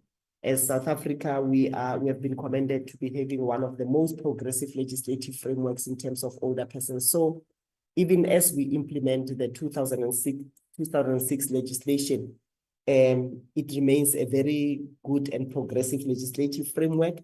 And the other years that have been added in terms of 10 years, there were also extensive consultations in terms of making sure that we improved on those areas which we were picking up that there were gaps. And perhaps also just for members to note is that when we implement policies and legislative frameworks, over the period of implementation, as and when we pick up concerns, we start packaging those concerns. And when the list goes longer, we start with the process of facilitating reviews so that we can start including and considering those areas. Because if there are gaps in a legislation or in a policy, our view is that it might have very serious implications on the group that is being targeted or on service delivery. And it is on that basis that we then facilitated the improvement processes. But that does not mean that there is nothing that is currently covering and protecting our older persons. We still have a legislation in force. And to that effect, the amendment bill seeks to strengthen the Principal Act and make sure that we close out on those gaps that have been picked up. And it is not also necessarily about, considering our older persons as third-class citizens, as it is articulated in the comment. It was mainly to ensure that there was extensive consultation with all the relevant key stakeholders, like we had engagements with a variety of law firms to ensure that the legislation, even as we made improvements, was in line with the constitution of the country. We also considered the articles of the AU protocol, as I've indicated. It was another process. We also had to engage with the offices of the various of the chief state law advisors to ensure that the various provisions of the legislation were indeed aligned to our constitution as a country, and that they were indeed facilitating improvement of the work of the department towards taking care of the interests of our older persons. Now, Limpopo states that in conclusion, the definition of the older person to have 60 for both men and women in the bill, the inclusion of the definition of older persons to have 60 for both men and women in the bill is welcome, and that the parity came about because men fought for it. But I also need to indicate that it was also about the department making sure that there was alignment to the various legislative frameworks, but also to acknowledge the fact that if you are 60, it is important that everybody be treated the same way, and that there is no grouping that is being discriminated against. So the issue of an older person being defined as anyone who is 60 and above is now in consistency with all the legislative frameworks that we have as a department and our portfolios. So the major concern we are submitting is to have universal access to social security through skipping of the means test. Currently, if a spouse is a public servant, the spouse who may not have worked or earned very little does not qualify for an old age grant. This is a huge problem, especially for spouses who are neglected and not supported by their spouses. We note the comment, however, this falls outside the scope of this bill or this principal or the principal act that I've been referring to, which is Act number 13 of 2006. So be that as it may, the relevant functionaries within the department have been advised of this submission post the public hearings, and they are processing the request by the older persons. They have also submitted their position to the national minister relating to this, and this matter is indeed receiving the necessary attention, and we hope that the outcome to this effect will be communicated in the near future. Now, the other area that Limpopo has welcomed is the inclusion of private residential facilities in the bill. There's, however, a big challenge relating to retirement homes and other housing schemes targeting older persons.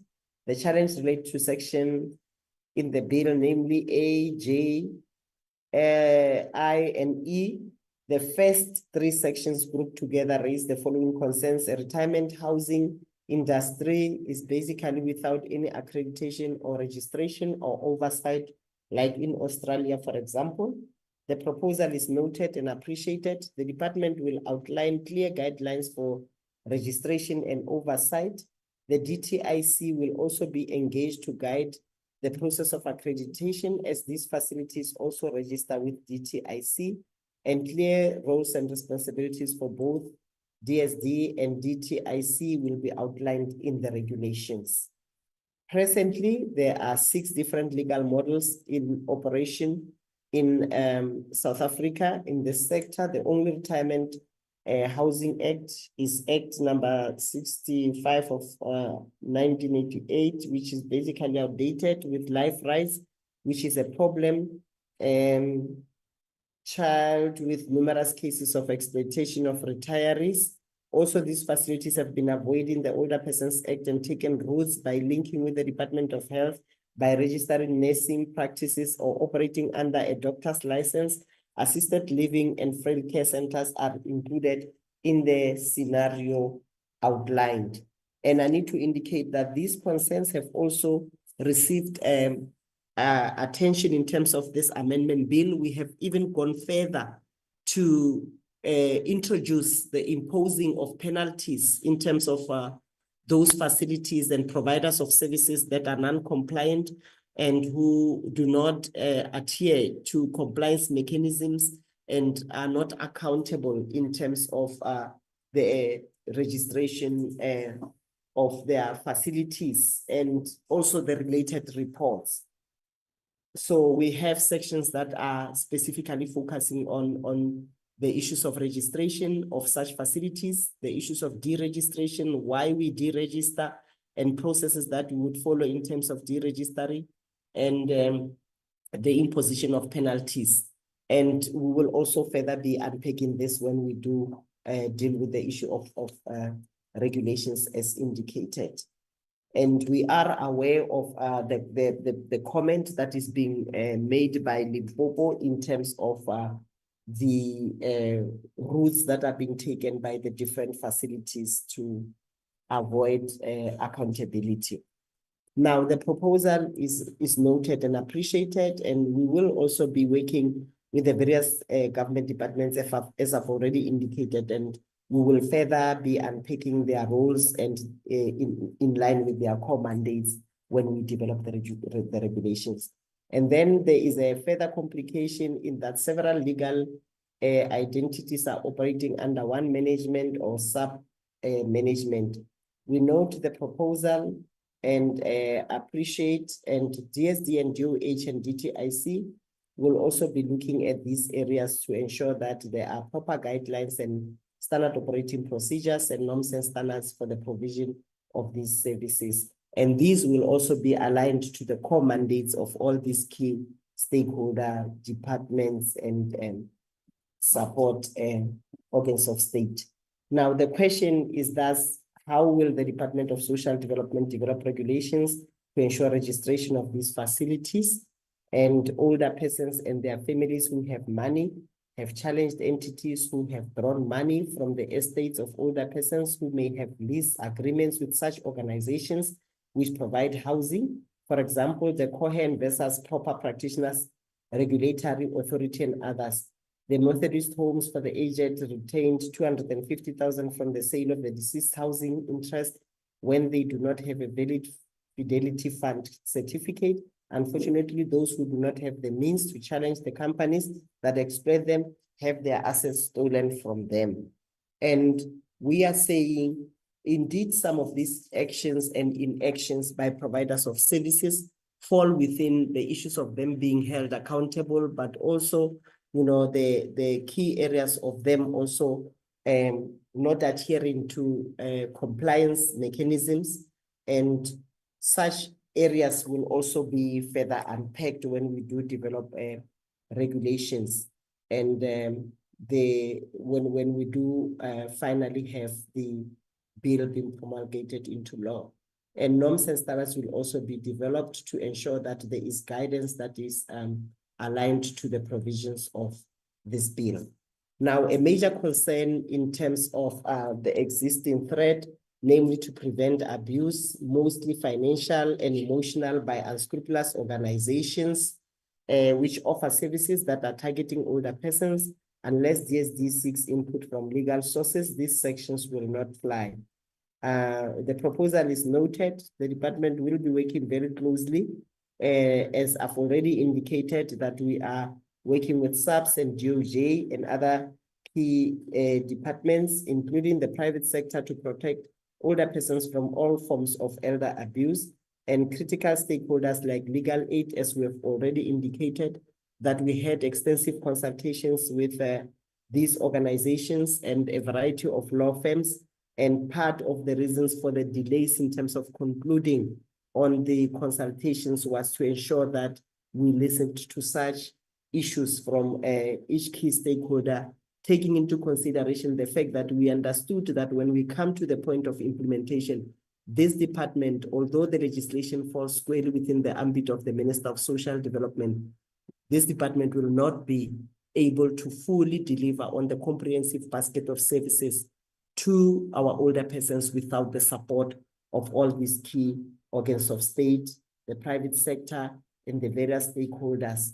So it is important that we bring them on board as we work towards finalizing this legislation and working towards its full implementation. Now, there is also another area which Limpopo has stipulated that they are welcoming, which is the amendment of Section 5 and the additions of point 4, which refers to anyone dealing with an older person must take all necessary measures to eliminate traditional practices.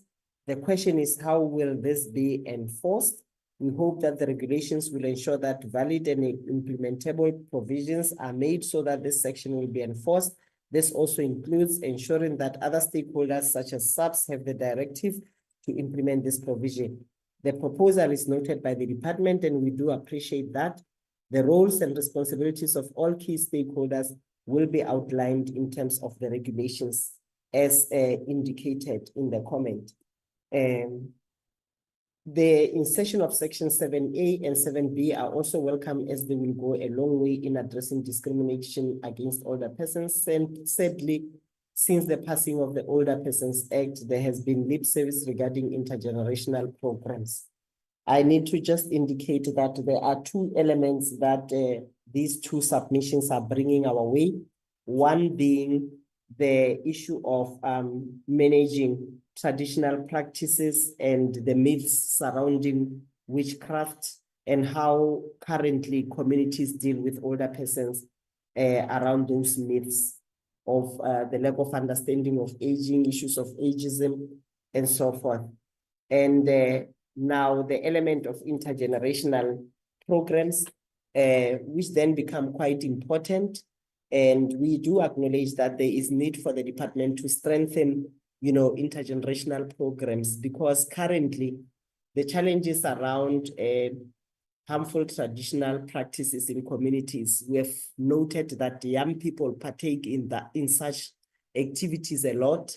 And for us, the fact that they would stone or kill an older person who is found wanting in the middle of the night because the older person is now naked, and they perceive this older person as a witch because they do not understand issues of aging, probably due to issues of dementia and Alzheimer's. This older person finds themselves lost and not knowing how they left their home. That then becomes a problem between the two generations. And I think it is on that basis that we do agree and support the fact that we need to strengthen the intergenerational programs to bridge this gap. There are also other issues that older persons have raised that are not making them happy in terms of our young people.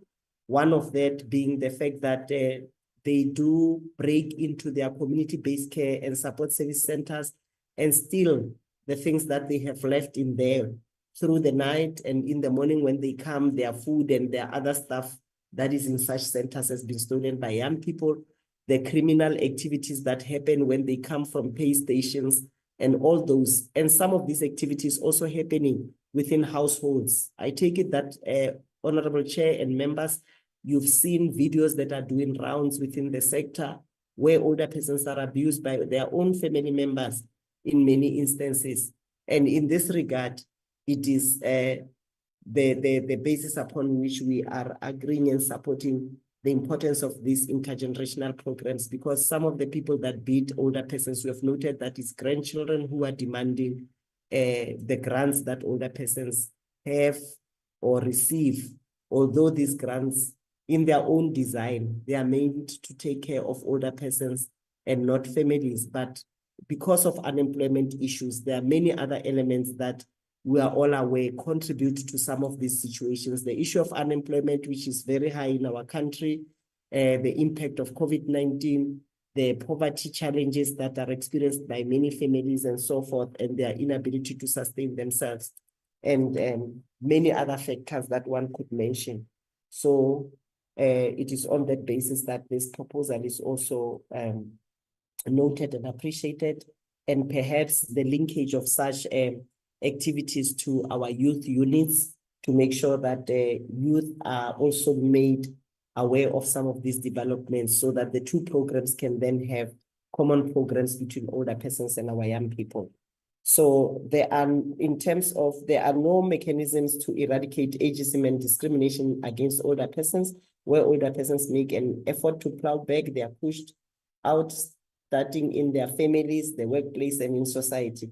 I think I've already to a certain extent touched on this, but also earlier on I did indicate that due to population aging, we need to really strengthen and ensure that we open doors for our older persons that are still able to become economically active and support their initiatives as indicated earlier on. Because once a person goes on pension at the age of 65 and the person lives beyond the age of 100, as we are now experiencing a growing number of centenarians.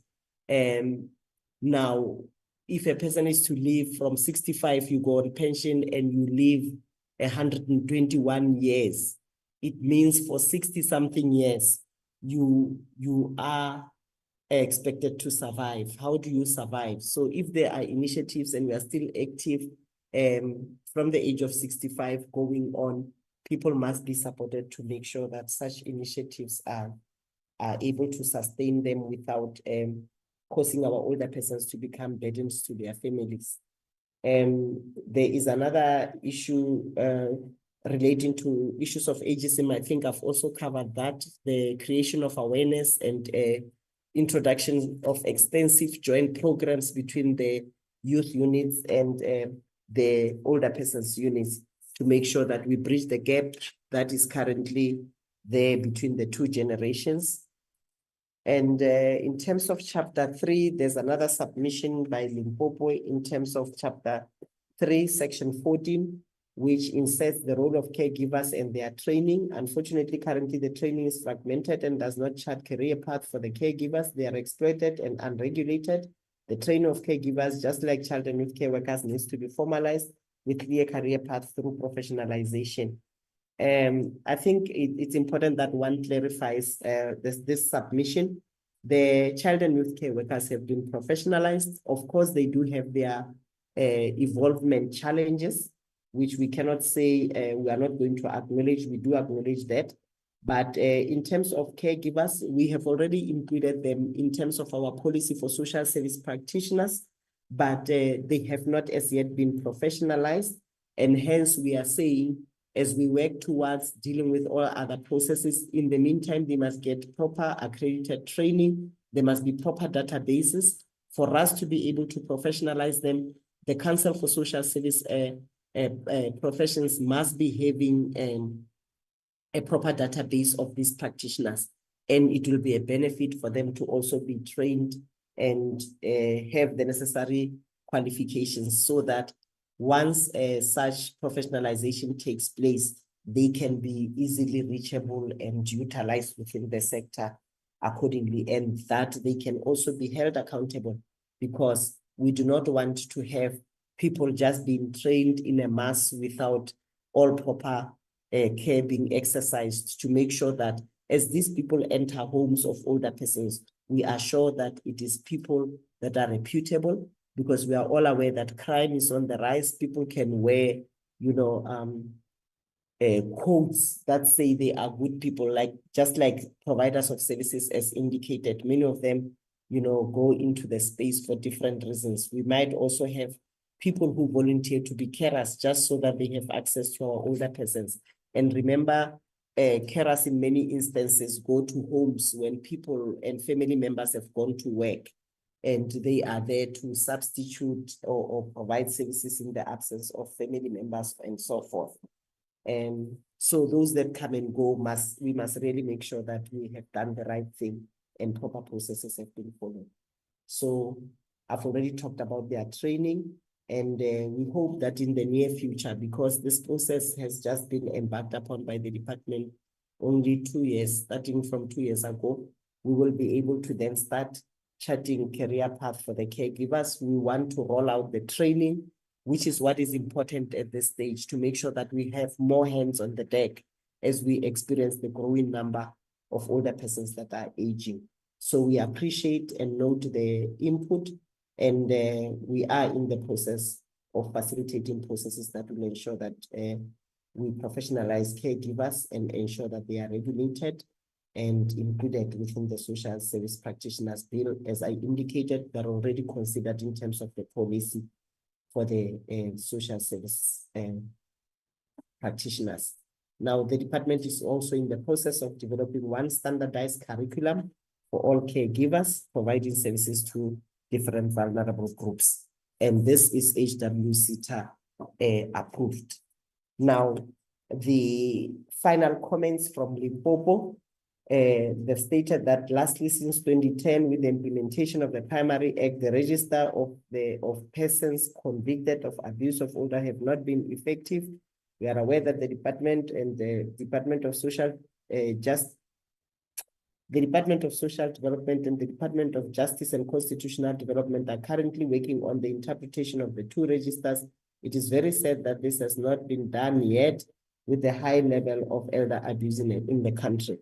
I think I've already unpacked the processes that we have followed as a department, and the constitution of the Intersectoral Collaborative Forum, as well as the ongoing engagements on the 3 GBV Acts, as well as the Principal Act and the current amendment legislation. These are processes because we also depend on what justice is busy with, as well on what SAPS is busy with. So the linkage of all these processes and how SAPS and justice move in terms of their processes and the improvement areas that are being proposed is also contributing to the pace at which we will be able to conclude certain processes. And like I indicated, what is important is that the government departments are now talking, and there is progress in terms of a lot of work. And there are reports that have been submitted to the portfolio committee in terms of the plans and the proposed approaches that these government departments will be taking in terms of dealing with the issue of abuse. And from our side, we've already facilitated the establishment of an IT system, which we are now training provinces and our providers of services on. And we hope that as we move in all these directions, eventually we will all come to a point where we will be able to connect all the dots and facilitate the conclusion of this process. So we therefore note and appreciate this input. As I've indicated, we have started with the development of the electronic register to ensure that the Minister of Social Development does have a register of abuse. And we are also going to ensure that eventually the different registers within the department move to a direction where they can be consolidated.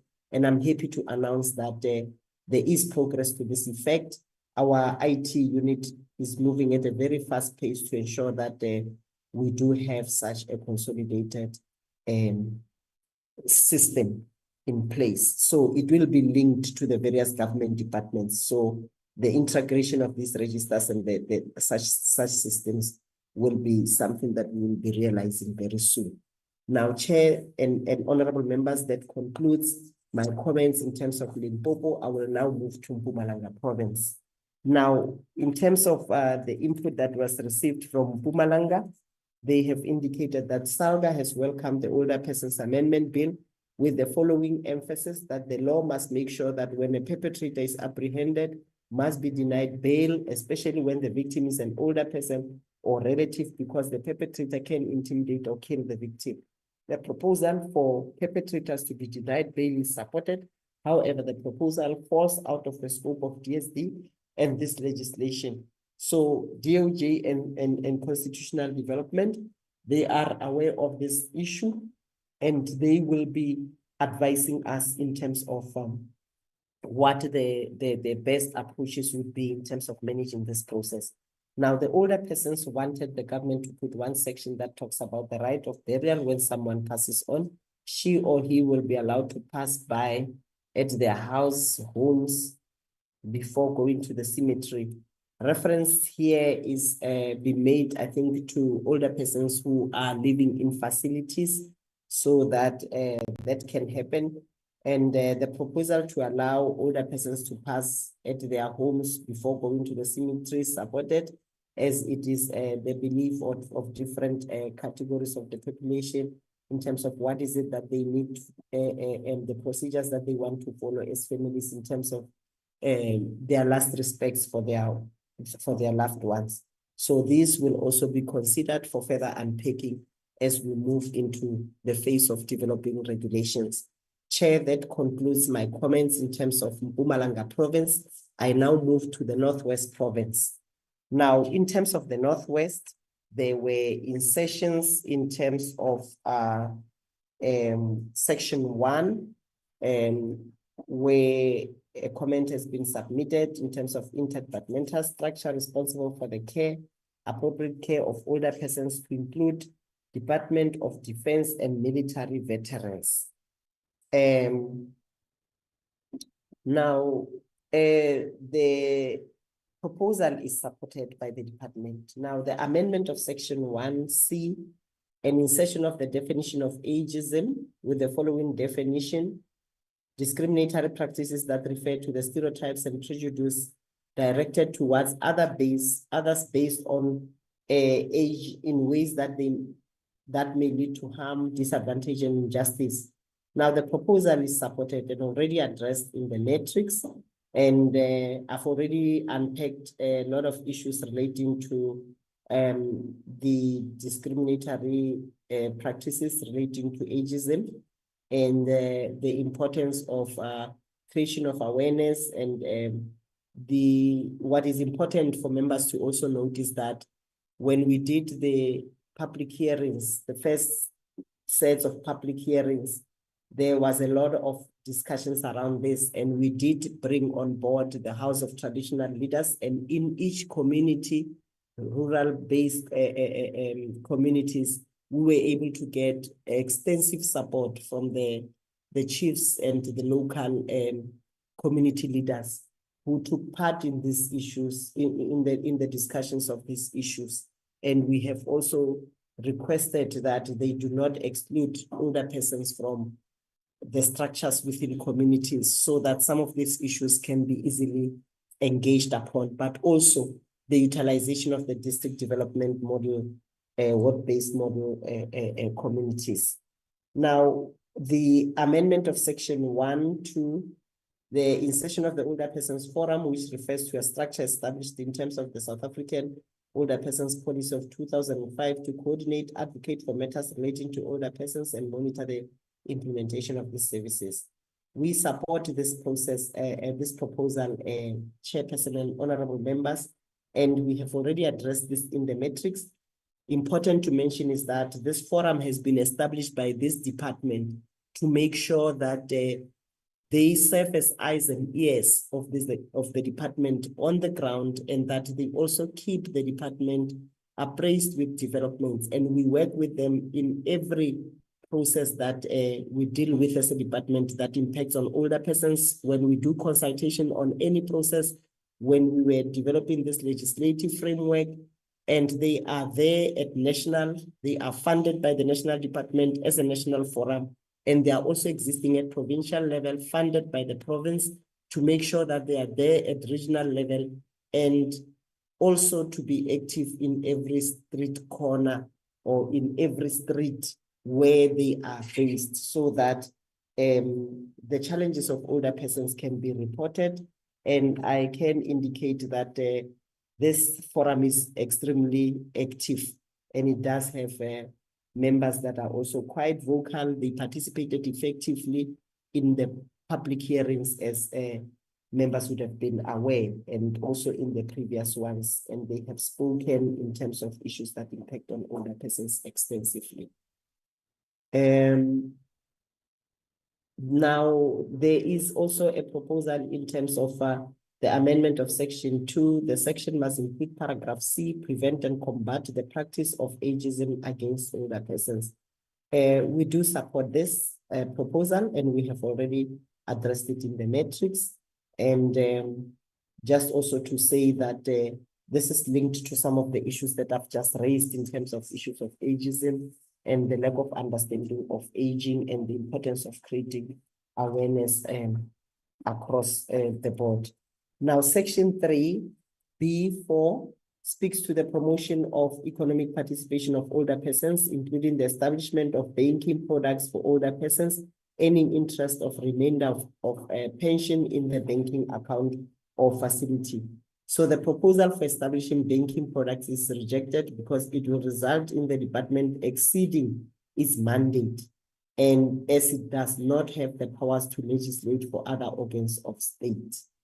So the only exercise that can be facilitated is through the very mandate of SASSA, where they assist older persons to be paid in a particular way on particular days. So, but also, as I've already indicated, in terms of the promotion of economic participation, we do support. And if groups have established themselves, they will also have to follow the normal procedures that are followed by everyone. Now, the expansion of VAT-free products and proportion of pensioners' discount and day, the proposal is noted and appreciated, and it will be included in the regulations. Now, the amendment of Section 3 should relate to a licensed and or accredited stakeholder in terms of the Older Persons Act and its regulations. The proposal is also supported, and it has already been addressed in the matrix. The one issue relating to the expansion of VAT-free products and promotion of pensioners' discounts on their pensioners' day is also one of the key things that the department is looking at, to make sure that we have extensive engagements with those that pensioners are in fact contributing towards their sustenance as different providers, and so that in one way or another they can be able to support some of the programs that older persons can be able to also benefit from. Like, for example, the support for the active aging program. When you have older persons who are participating in the active aging program in a specific area, such providers can be able to support some of the initiatives of such a forum. Now, amendment of Section 3 should relate to a licensed and or accredited stakeholder in terms of the Older Persons Act and its regulations. So the proposal is supported, and already it is addressed in the matrix. And the amendment of Section 3D by the addition of the following subsection after subsection 3(4) to achieve the implementation of the current act in the manner contemplated in Section 1, 2, and 3, all public service facilities and service points providing services, including the private sector, must prioritize older persons. So the proposal is supported and is already addressed in terms of the metrics that has been shared with the committee. Now, coming to the amendment of section 4, there is a submission that section 4 should be amended in terms of section 2 with the following subsection 2, that all organs of state and all officials, employees, and representatives of the organs of state and stakeholders, including the private sector, must respect, protect, and promote the rights of older persons contained in this act. We are supporting the proposal, and already this is included in the matrix, and the insertion of new clause 6A to read as follows: the Director General shall be responsible for the establishment of the Older Persons Forum at every province, which shall be broadly representative of the local community and the required expertise. Now, the proposal is not supported. The Older Persons Forum is an NPO, PBO, which is an independent organization and should be responsible to establish its own structures, as I had just indicated, that if they facilitate their own formations, they can manage all their other processes. It is not the responsibility of the department to manage such processes. Now, the Older Persons Forum shall liaise with communities and stakeholders in the province with a view to establish and maintain partnerships between the department and communities on older persons, promoting joint problem identification and problem resolving by the department and the community, and monitoring the provisions of service and support to older persons by the government departments and agencies, community-based care and support services, and private residential facilities and households. Now, to the additional issue that has been raised here is the monitoring of SASSA older persons grant beneficiaries environment. And we are saying we are not supporting the proposal because the roles and responsibilities of the Older Persons Forum as a key stakeholder will be outlined in terms of the regulations. We have included the Older Persons Forum. We are currently funding the forum at both national and provincial levels to execute a specific mandate. So these will have to also be aligned to those expectations, but also to note that the Older Persons Forum is for the older persons and it is driven by older persons themselves as well. So such issues must also be taken into consideration. So the insertion of a new clause 6B to read as follows: the DG shall establish a single consolidated provincial database of live older persons in the provinces, a source of information about older persons residing in the provinces, with the distinction of those living in care facilities and private residences, recipients of government social grants, and the recipients of government employment pensions. And we are saying the proposal is noted but not supported. The consolidated databases will be included in the regulations. And we do have primary databases that we receive from provinces, and these are updated from time to time. And that's what we depend on. And we also have access to SASSA's SOCPEN in terms of other data that we might need on older persons. And I need to indicate that the very issue of many older persons now living beyond the age of 100 and us having, as a country, having more centenarians is also derived from the SOCPEN database of the SOCPEN database of SASSA. And we are now having 8,469 centenarians. And I need to indicate the issue of means test makes this number not to be 100% reliable, but it's just an indication that we are indeed starting to experience the implications of population aging. Now, the insertion of Section 7A, older persons have a responsibility to community building and cohesion, custodians of cultural heritage and transfer of knowledge and skills, active living and participation. We are not supporting the proposal as a department because these proposals are already part of the existing provisions of this legislation. So they are not going to bring about any improvements. when one reads that in line with both the principal act as well as the amendment bill that we are trying to conclude.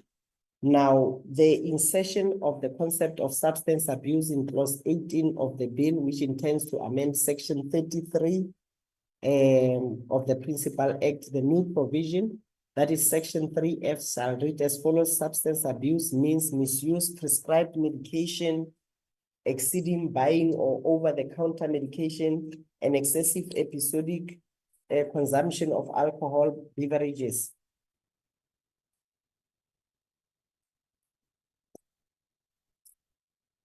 Just to indicate that the misuse and the proposal is noted and appreciated. However, substance abuse will have to be defined in terms of the Prevention of and Treatment of Substance Abuse Act of 2008, Act number 70 of 2008.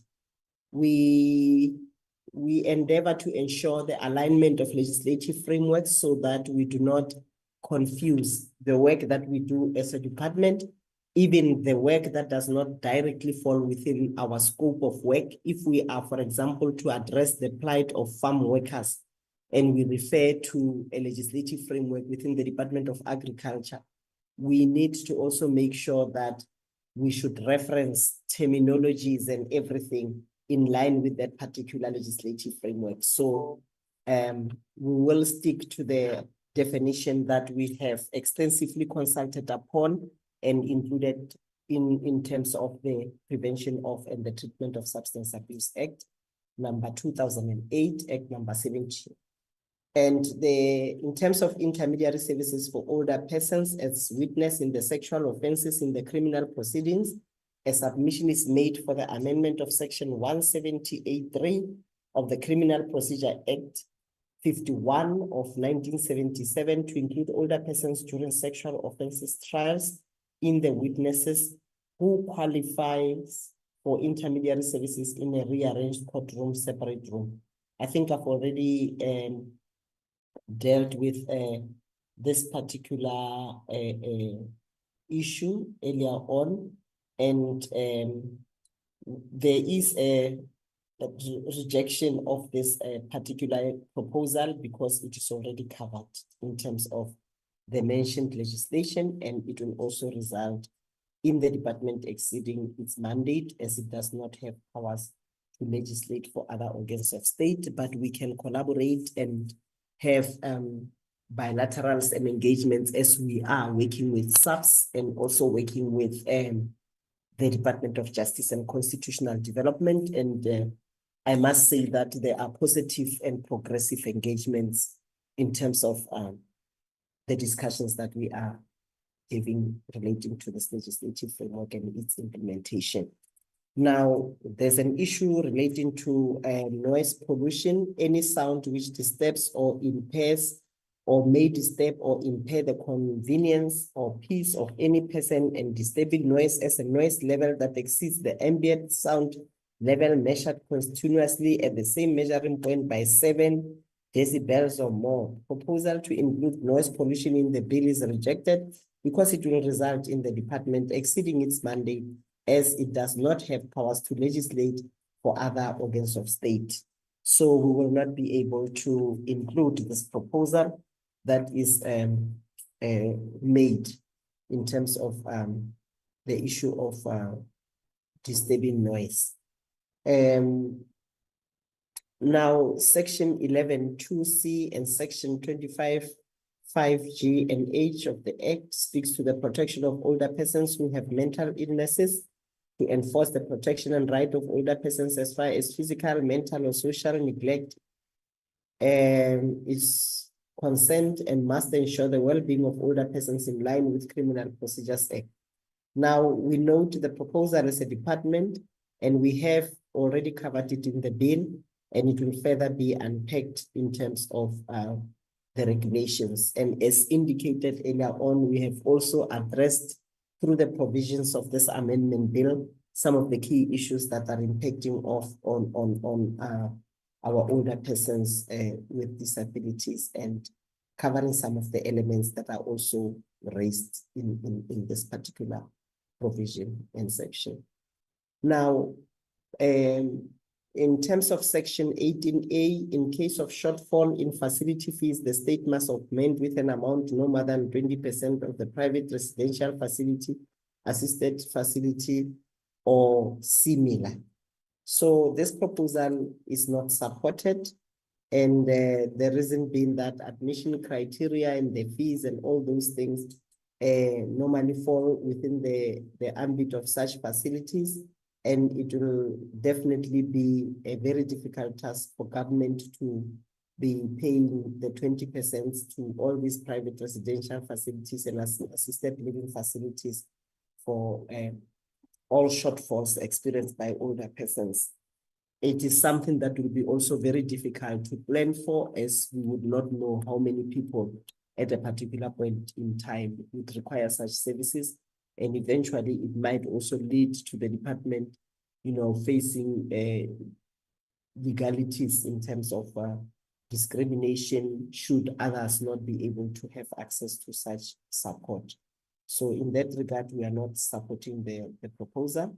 And we are also saying state subsidy is dependent on availability of funds and compliance with specified legislative frameworks. And now in terms of as proposed in section 25B, that if an older person is present at the proceedings, the court may order any person present in the room where the proceedings take place to leave the room if such order would be in the best interest of the older person. And we are saying we support this process because we are already engaging with justice on this, and we know it is something that will benefit older persons. And this has already been covered in terms of the relevant legislation, and we will further on include it in the regulations. Now, in terms of the amendment of section 30 to amend A. Sorry, Masabo, for interrupting you, but if you can wrap up, please, because the time is against us. Okay. So you can just, the highlights in terms of the amendments, please. All right.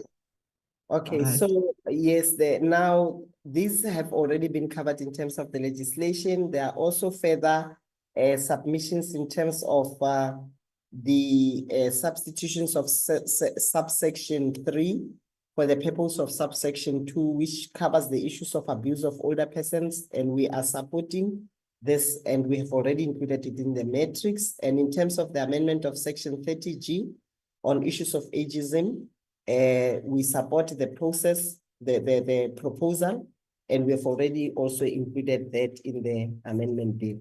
Now, there's also a submission in terms of section 3 and subsection 6, where it speaks to the office of the president and the office of the premier in each province having to work together with the national and provincial departments of social development. We are saying we are supporting, and the involvement of the office of the president remains the prerogative of the president, because these other offices are supposed to execute such responsibilities diligently if they collaborate effectively. And that brings me to the end of the submissions and proposals made by the Northwest. And Chair, I'm also noting a very long report from the Northern Cape, which I think is also going to take a lot of time, but let me just quickly highlight. They've talked about the issue of caregivers, and we already have facilitated the issues of caregivers, but the proposal to include the implementation of measures to deter children and grandchildren from placing videos on older persons all over social media is supported. It's the issue that I raised earlier on, and we'll also be dealing with it in the regulations, and also to deal with the issue of the children who abuse the pension grants of older persons, and the provision of older persons to be assisted when they are receiving services at government facilities, That has also been supported. We have already included it. The bill should also not discriminate against older persons that are still employed. Is the issue of means test. I've already talked about it, but also the plight of older persons with disabilities and chronic diseases. I've already touched on the issues of sole proprietorship and the issues of private residential facilities. We have just talked about that. And there is more caution that comes up from the issue of private facilities and so forth. The insertion of a section where provision is made for the allocation of social workers in municipal wards. And in this regards, to provide psychological services to older persons and support them in terms of witchcraft. These roles and responsibilities will also be further unpacked in the regulations. And the issue of time frame for caregivers, I've already touched on the issue of caregivers and the issues of training that we are currently providing. And the issues of tribal authorities that deny older persons land and title deeds. We have considered the AU protocol to look at those challenges. And this issue has already received some attention and will further unpack roles and responsibilities at a later stage. And the bill having to make provision for older persons' desk, this has already been touched on earlier. And the issue of the forum, and the issue of the definition of ageism, this has already been supported and is included in the matrix. And the role of the forum, it is also included in the matrix. It is supported by the department. And the fact that the definitions were not gazetted, the proposals are supported, and we stand to be guided by Parliament as to whether we can also amend this part, as it is not substantive, but more administrative in nature. And then we have also further issues in terms of the practice of ageism. And we are saying in terms of the proposal to insert this new subsection to include paragraph F, prevent and combat the practice of ageism against older persons. It's supported, and we have already included that in the matrix. And then the proposal to include licensed and accredited stakeholders is also supported and is included in the matrix, as well as the implementation of the Act as contemplated in subsection 1, 2, and 3, related to public service facilities and service points providing services, and to include also our private sector, so that these can prioritize older persons. We've already talked about that. It has been also addressed. We also are supporting the proposal to include private sector, and it's already in the matrix. And we are also supporting the proposal to include ageism, and this has already been included in the matrix. Now, the further submissions made relating to the South African Older Persons Forum, we are supporting the proposals for the insertion of discrimination based on ageism and the inclusion of a definition of ageism supported. And we have already included this in the matrix. Now, in terms of the Human Rights Commission, there is a submission relating to section 14 of the bill, which makes provision for the training of caregivers. Then we are saying the proposal that the implementation of a national register of caregivers must include ongoing assessments and regular refresher courses to ensure that caregivers remain up to date with the latest care techniques. We are supporting this, and we will also further be unpacking it in terms of the regulations. Now, the proposal in terms of other provisions mentioned in this submission, and the bill also making provision for the monitoring of community-based care and residential facilities more frequently. And this proposal will also be included in terms of the regulations, and we are supporting it because it will assist us with the issues of non-compliance that I've already touched on. Now, the additional issue from the South African Human Rights They have indicated that there should be steps taken to ensure older persons with disabilities or chronic illnesses are fully integrated into the community. This includes ensuring access. We've already talked about including older persons, but the proposal that older persons with disabilities and chronic illnesses to be fully integrated and supported in terms of access to support for their independent living wherever possible is also supported by the department, and hence the inclusion of the sections that I've already touched on earlier. And the programs must also now be cascaded down to communities and be aligned with their policy as well. And these will be included in the regulations. And there is also a proposal for a robust public awareness campaign targeting both older persons and the public, which is also supported by the department, and it will also be considered in the regulations. Chairperson, I've tried to summarize the input that came from the Northern Cape. That brings me to the end of the Western Cape input. And I will now try to summarize the input from the Western Cape, which I am of the view that it is the last province. There are general comments that were raised relating to the implementation of services provided for in the bill and the costing of the bill. So we are saying as a department, we have already facilitated the costing of the bill before you even proceed to cluster structures for approval. We are expected to facilitate the costing of the legislation. So that has been done, and we have also done the socio-economic assessment, and we have received certification from the DPME. So we are mindful of the period that has lapsed between all these exercises, and we are saying we are going to look at the inflation rates and the other new and emerging costs that might require attention. Now, there is also an issue that has been raised in terms of the Western Cape government having no fiscal room to reprioritize further without harming other critical provincial services. And we are saying we are noting the comment because the funding that is being allocated to the province is allocated within each province, and the national department in that regard can only support and motivate that provinces also request for further support in specific areas.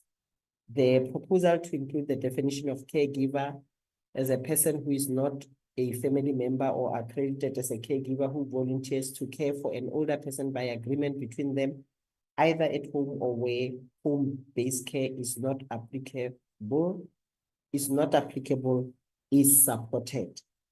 And we have already talked about the issue of caregiver and their plights. So the proposal to include any person who provides support and assistance to an older person in the definition of family care is also supported.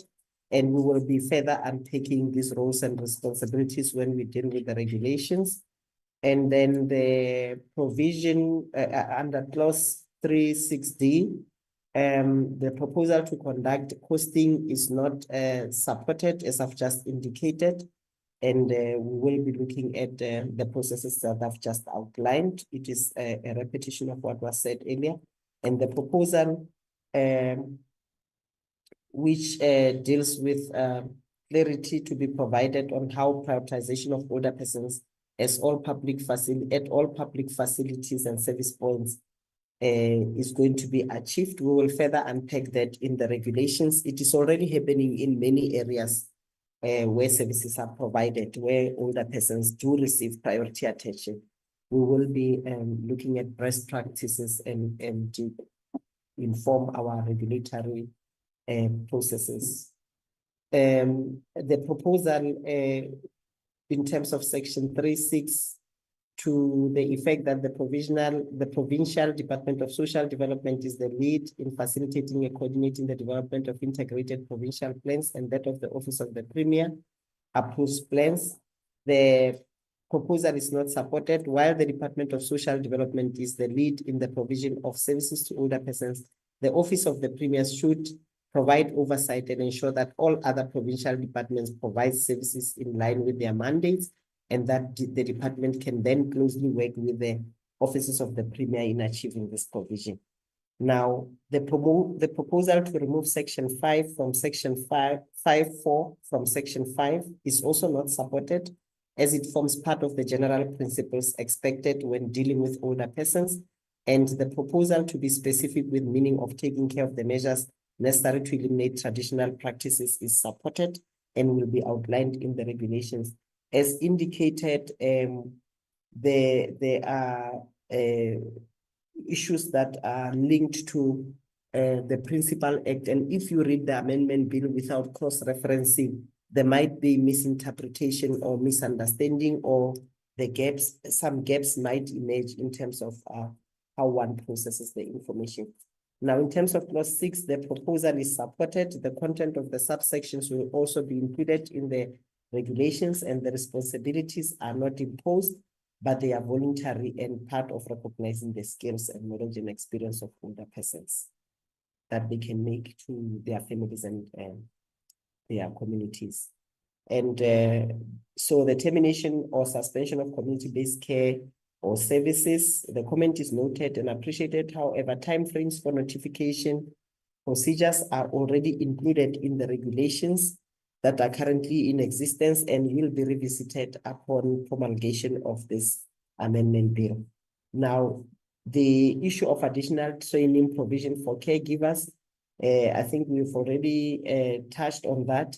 And the specific reference to the Western Cape, we have trained, it has been a responsibility of national, we've trained across all provinces, including the Western Cape, and there are service providers that have also been trained in the Western Cape. But we do expect that the department going forward should also make available budgets to support this initiative started by the National Department further, so that it can also, cover the vastness of the province. And the comment in terms of the implementation of the protocols in the bill must be subject to formal costing. This issue of costing, I've already talked about it. And we will also have to look at our baselines and also lobby for support in terms of some of these critical services to the treasuries. So we note and appreciate the comment that has been submitted in this regard. And in terms of the inclusion of additional entities for registration, we have talked about the private residential facilities, assisted living facilities, and we are saying we note the comment and we appreciate it, but we have already addressed it in the earlier provisions.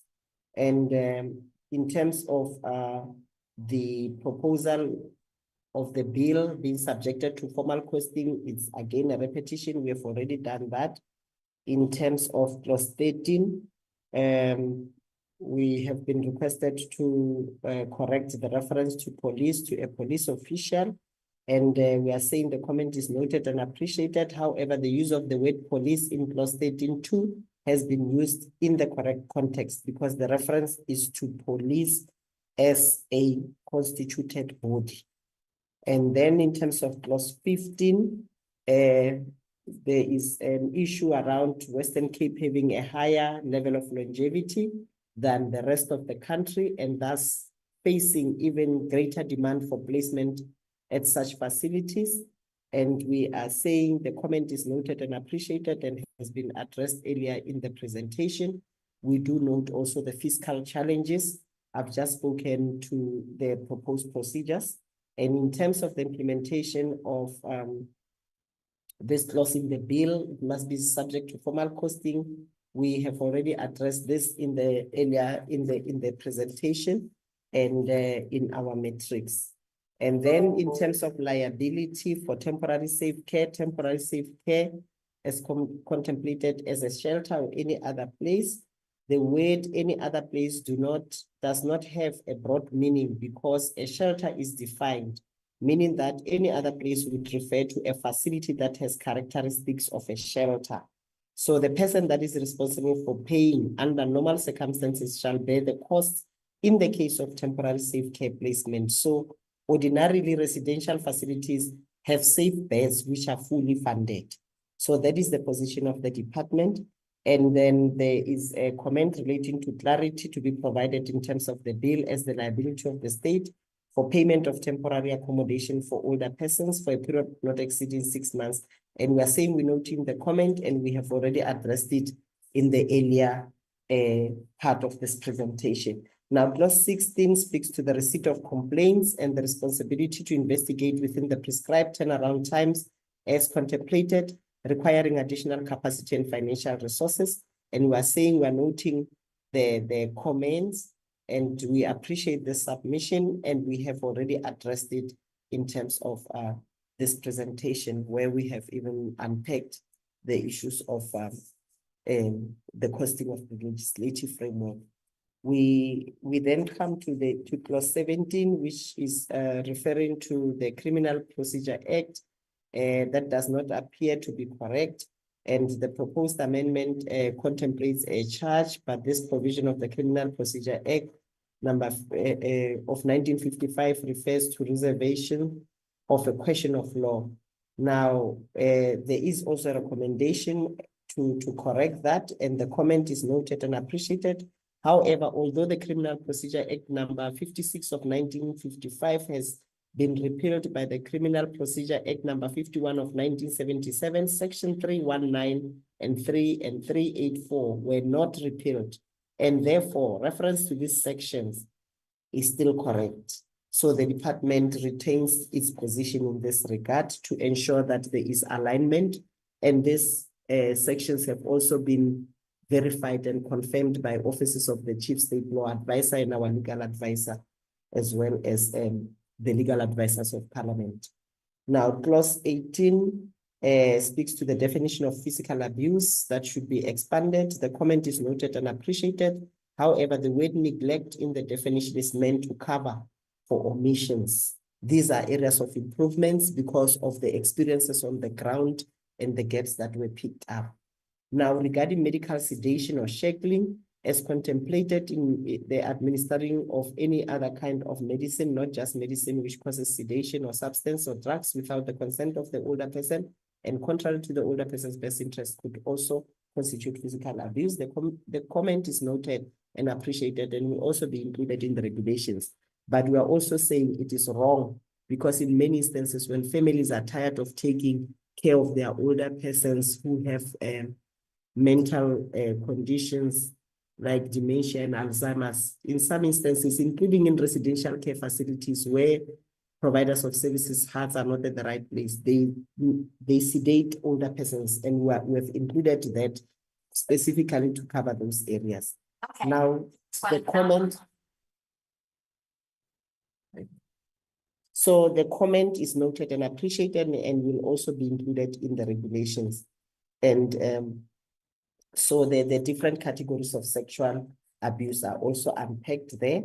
And we have also covered all those, and we are saying we appreciate the comment, and they are noted, and we have also cross-referenced them to all the GBV Acts. The Domestic Violence Act has also been referenced to, and they are in alignment with this particular act, because that is what is primary for us.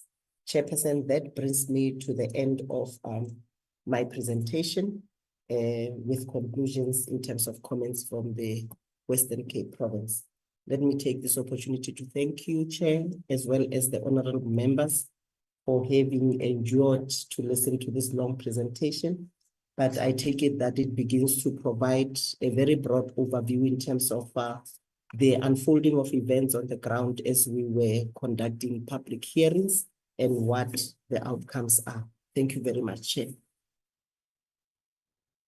Thank you very much, Ms. Sybil. Thank you for the presentation. It is very, very detailed, and I think members have now a clear picture of what was happening in the different provinces regarding the public hearings.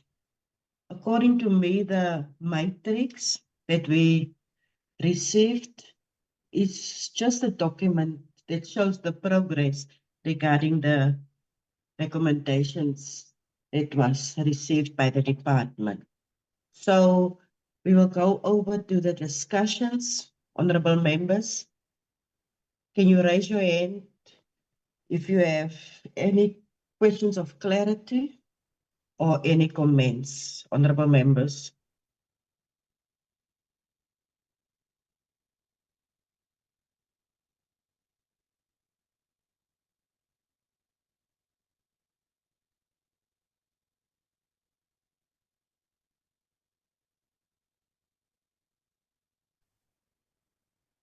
Chairperson. Honorable Sibande, Yes. over to you. Chairperson, I wanted to thank, I'll start with you to convene such a meeting and also to the members who participated as well as the department who gave us a very informative information and elaborate information addressing most of the things which have been raised by the provinces, because they were responding direct to the issues which were raised by the province. Therefore, myself, I was just commenting that I think it is I can now understand more than it was before. Thank you very much to the department as well. Thank you very much. Nothing else. Thank you, Honorable Sibande. Honorable Noble.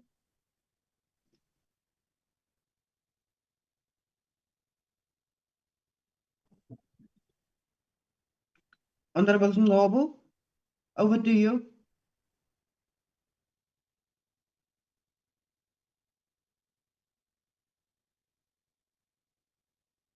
Honorable Aris, you can proceed. I don't know where is Honorable Noble. Thank you very much, Chairperson, and thanks to the presenters and thanks to the provinces. I am very happy with and satisfied with what we have heard. However, there's one issue that is really bothering, and that is the issue of when older persons, they get older, they more become like, like I could say, like they become like they are children again. And we also know that most of them are suffering with dementia and Alzheimer's and all those things. And sometimes our elderly people get lost because they are no more in a full state of mind.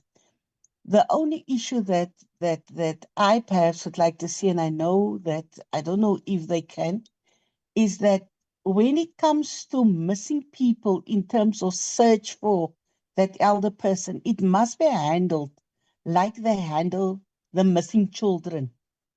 Because what happened is that a search rescue only starts 48 hours after the person is reported missing. So if we can perhaps just get that one, that's all that I want to say. Thank you, Chair. Thank you, Honorable Aris. Honorable Mokwele.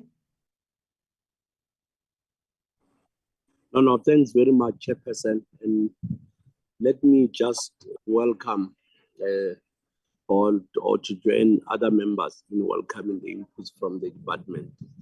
But Chairman, I just want to get the guidance from the department. Remember, when we were reading those mandates, provincial mandates, in terms of the support, provinces raise certain issues. In particular, I'll refer to the Limpopo, whereby the department is raising the different view, which with their explanation, I understand their explanation and I am agreeing with their explanation.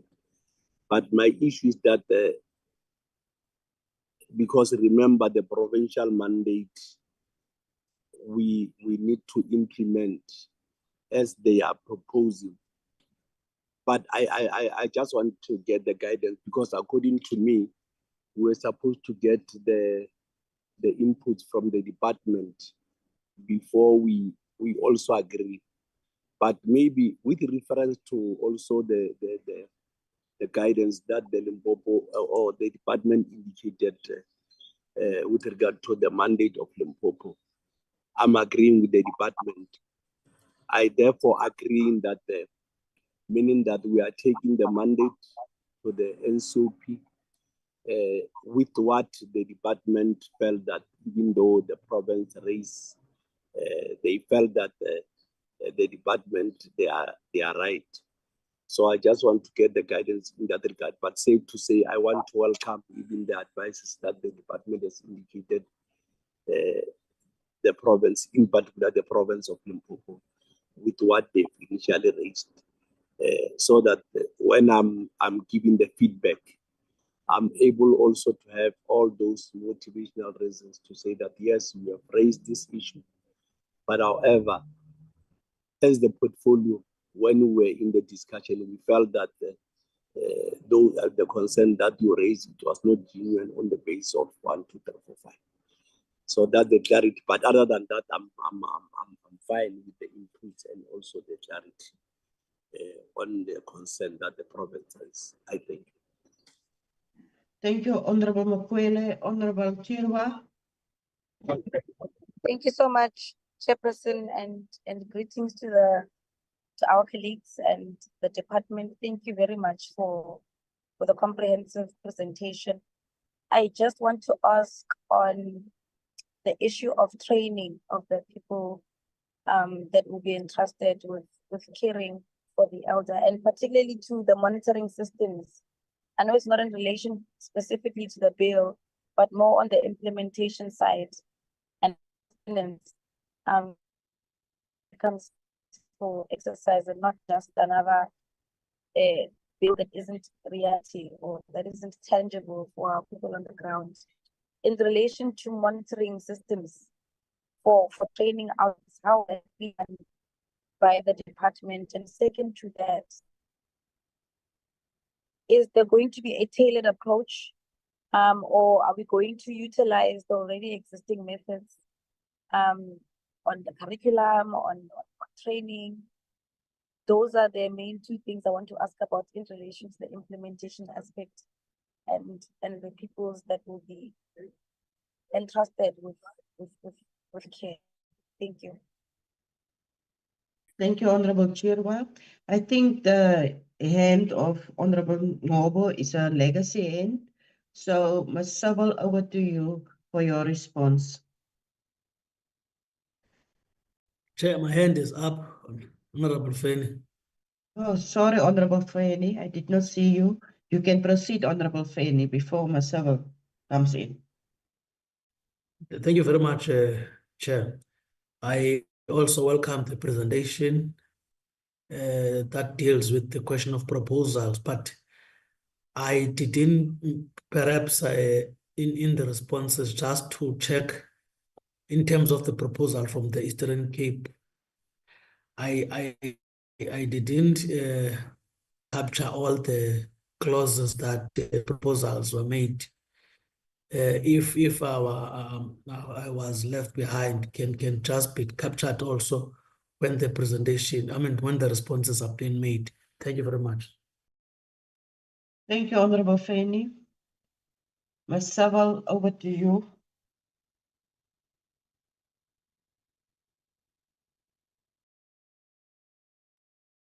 Thank you very much, Chairperson and honorable members, for the input that you have just made and for the questions that have been posed to the department. Let me indicate that we do understand the frustrations that comes along with older persons who go missing. And indeed, that is one area that we are trying to prioritize as a department.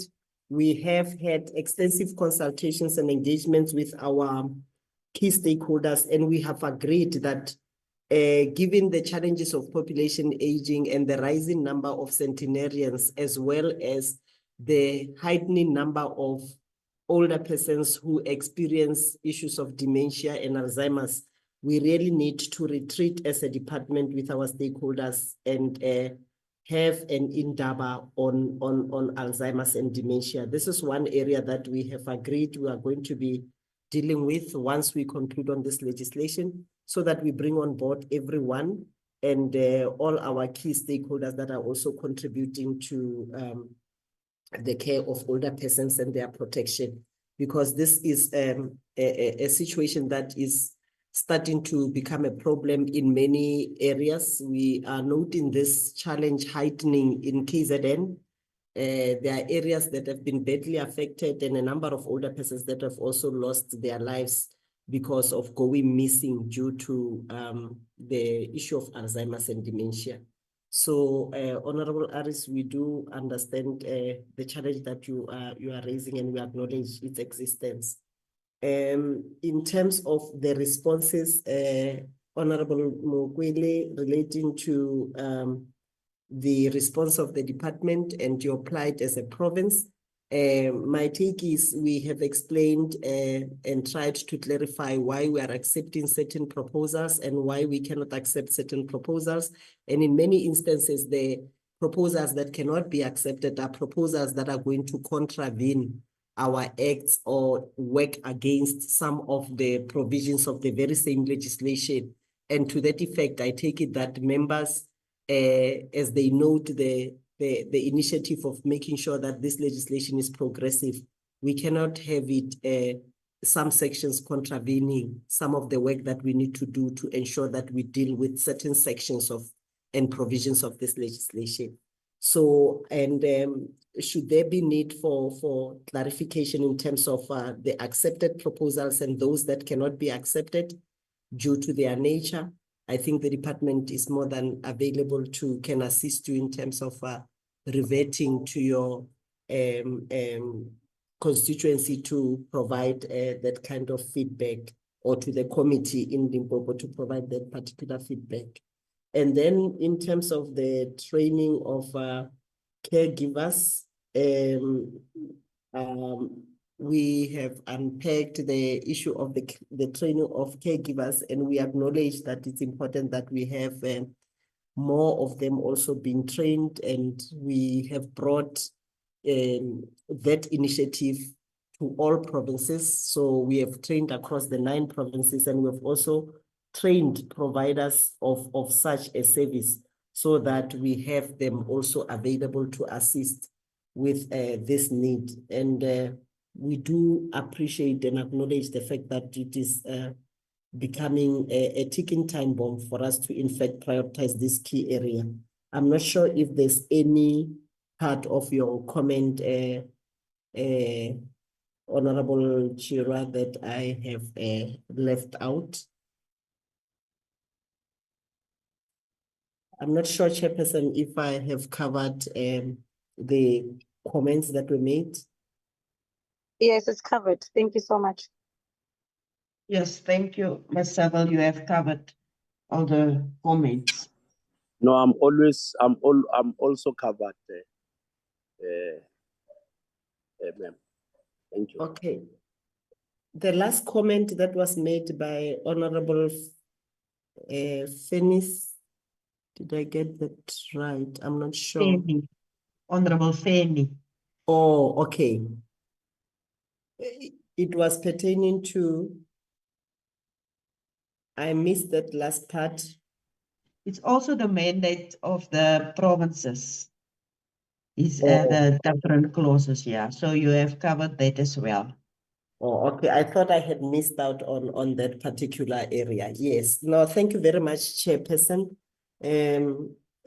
And I want to also say that I think this was yet another challenging exercise, but it has really assisted us also in terms of contributing to further strengthening and facilitating improvements of the sections and provisions of this legislation, this amendment bill. So we take this opportunity as well to really appreciate and thank all the members that we have worked with across all the provinces in terms of bringing us to where we are. Thank you very much, Chair and honorable members. Thank you, Ms. Saville. We really appreciate it, and the presentation was really comprehensive. Thank you very much, Honorable Des. Thank you. So now we are proceeding to the next item on the agenda, and that is of the comments from the legal advisor Ms. Isaac, in terms of the process further, if you can comment on that, please. Thank you, Chairperson. This is Suan Isaac from Parliament's Legal Services.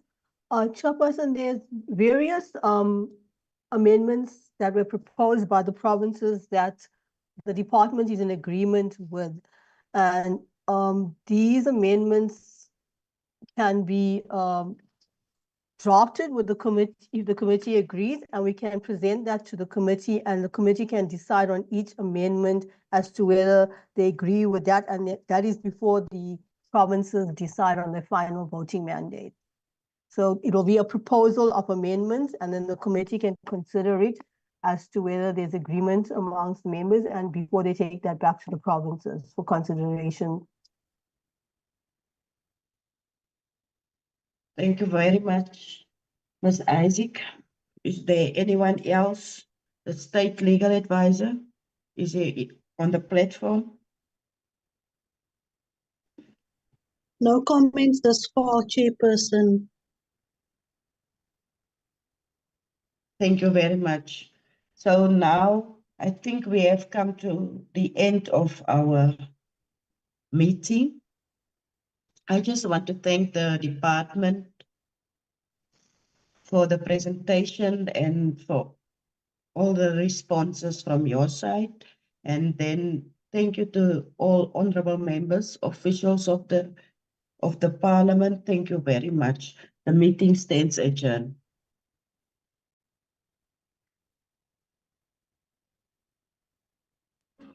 Thank you, Chairperson. Thank you, Honorable Mokwele. Thank you, Chair. Thank you, honorable members. Thank you, Chair.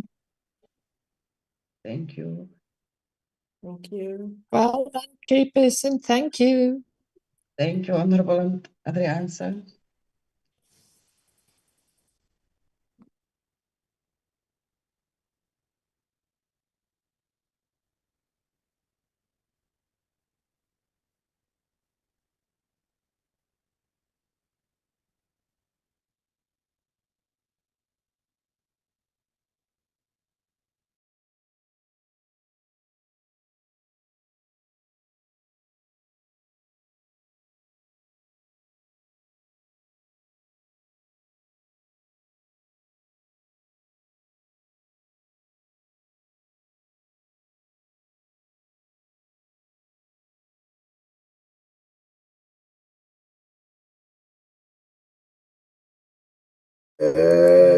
Chairperson, sorry, man. Something was happening on my computer. Thank you very much for holding the meeting, and we appreciate everything, Chair and the honorable member. Thank you.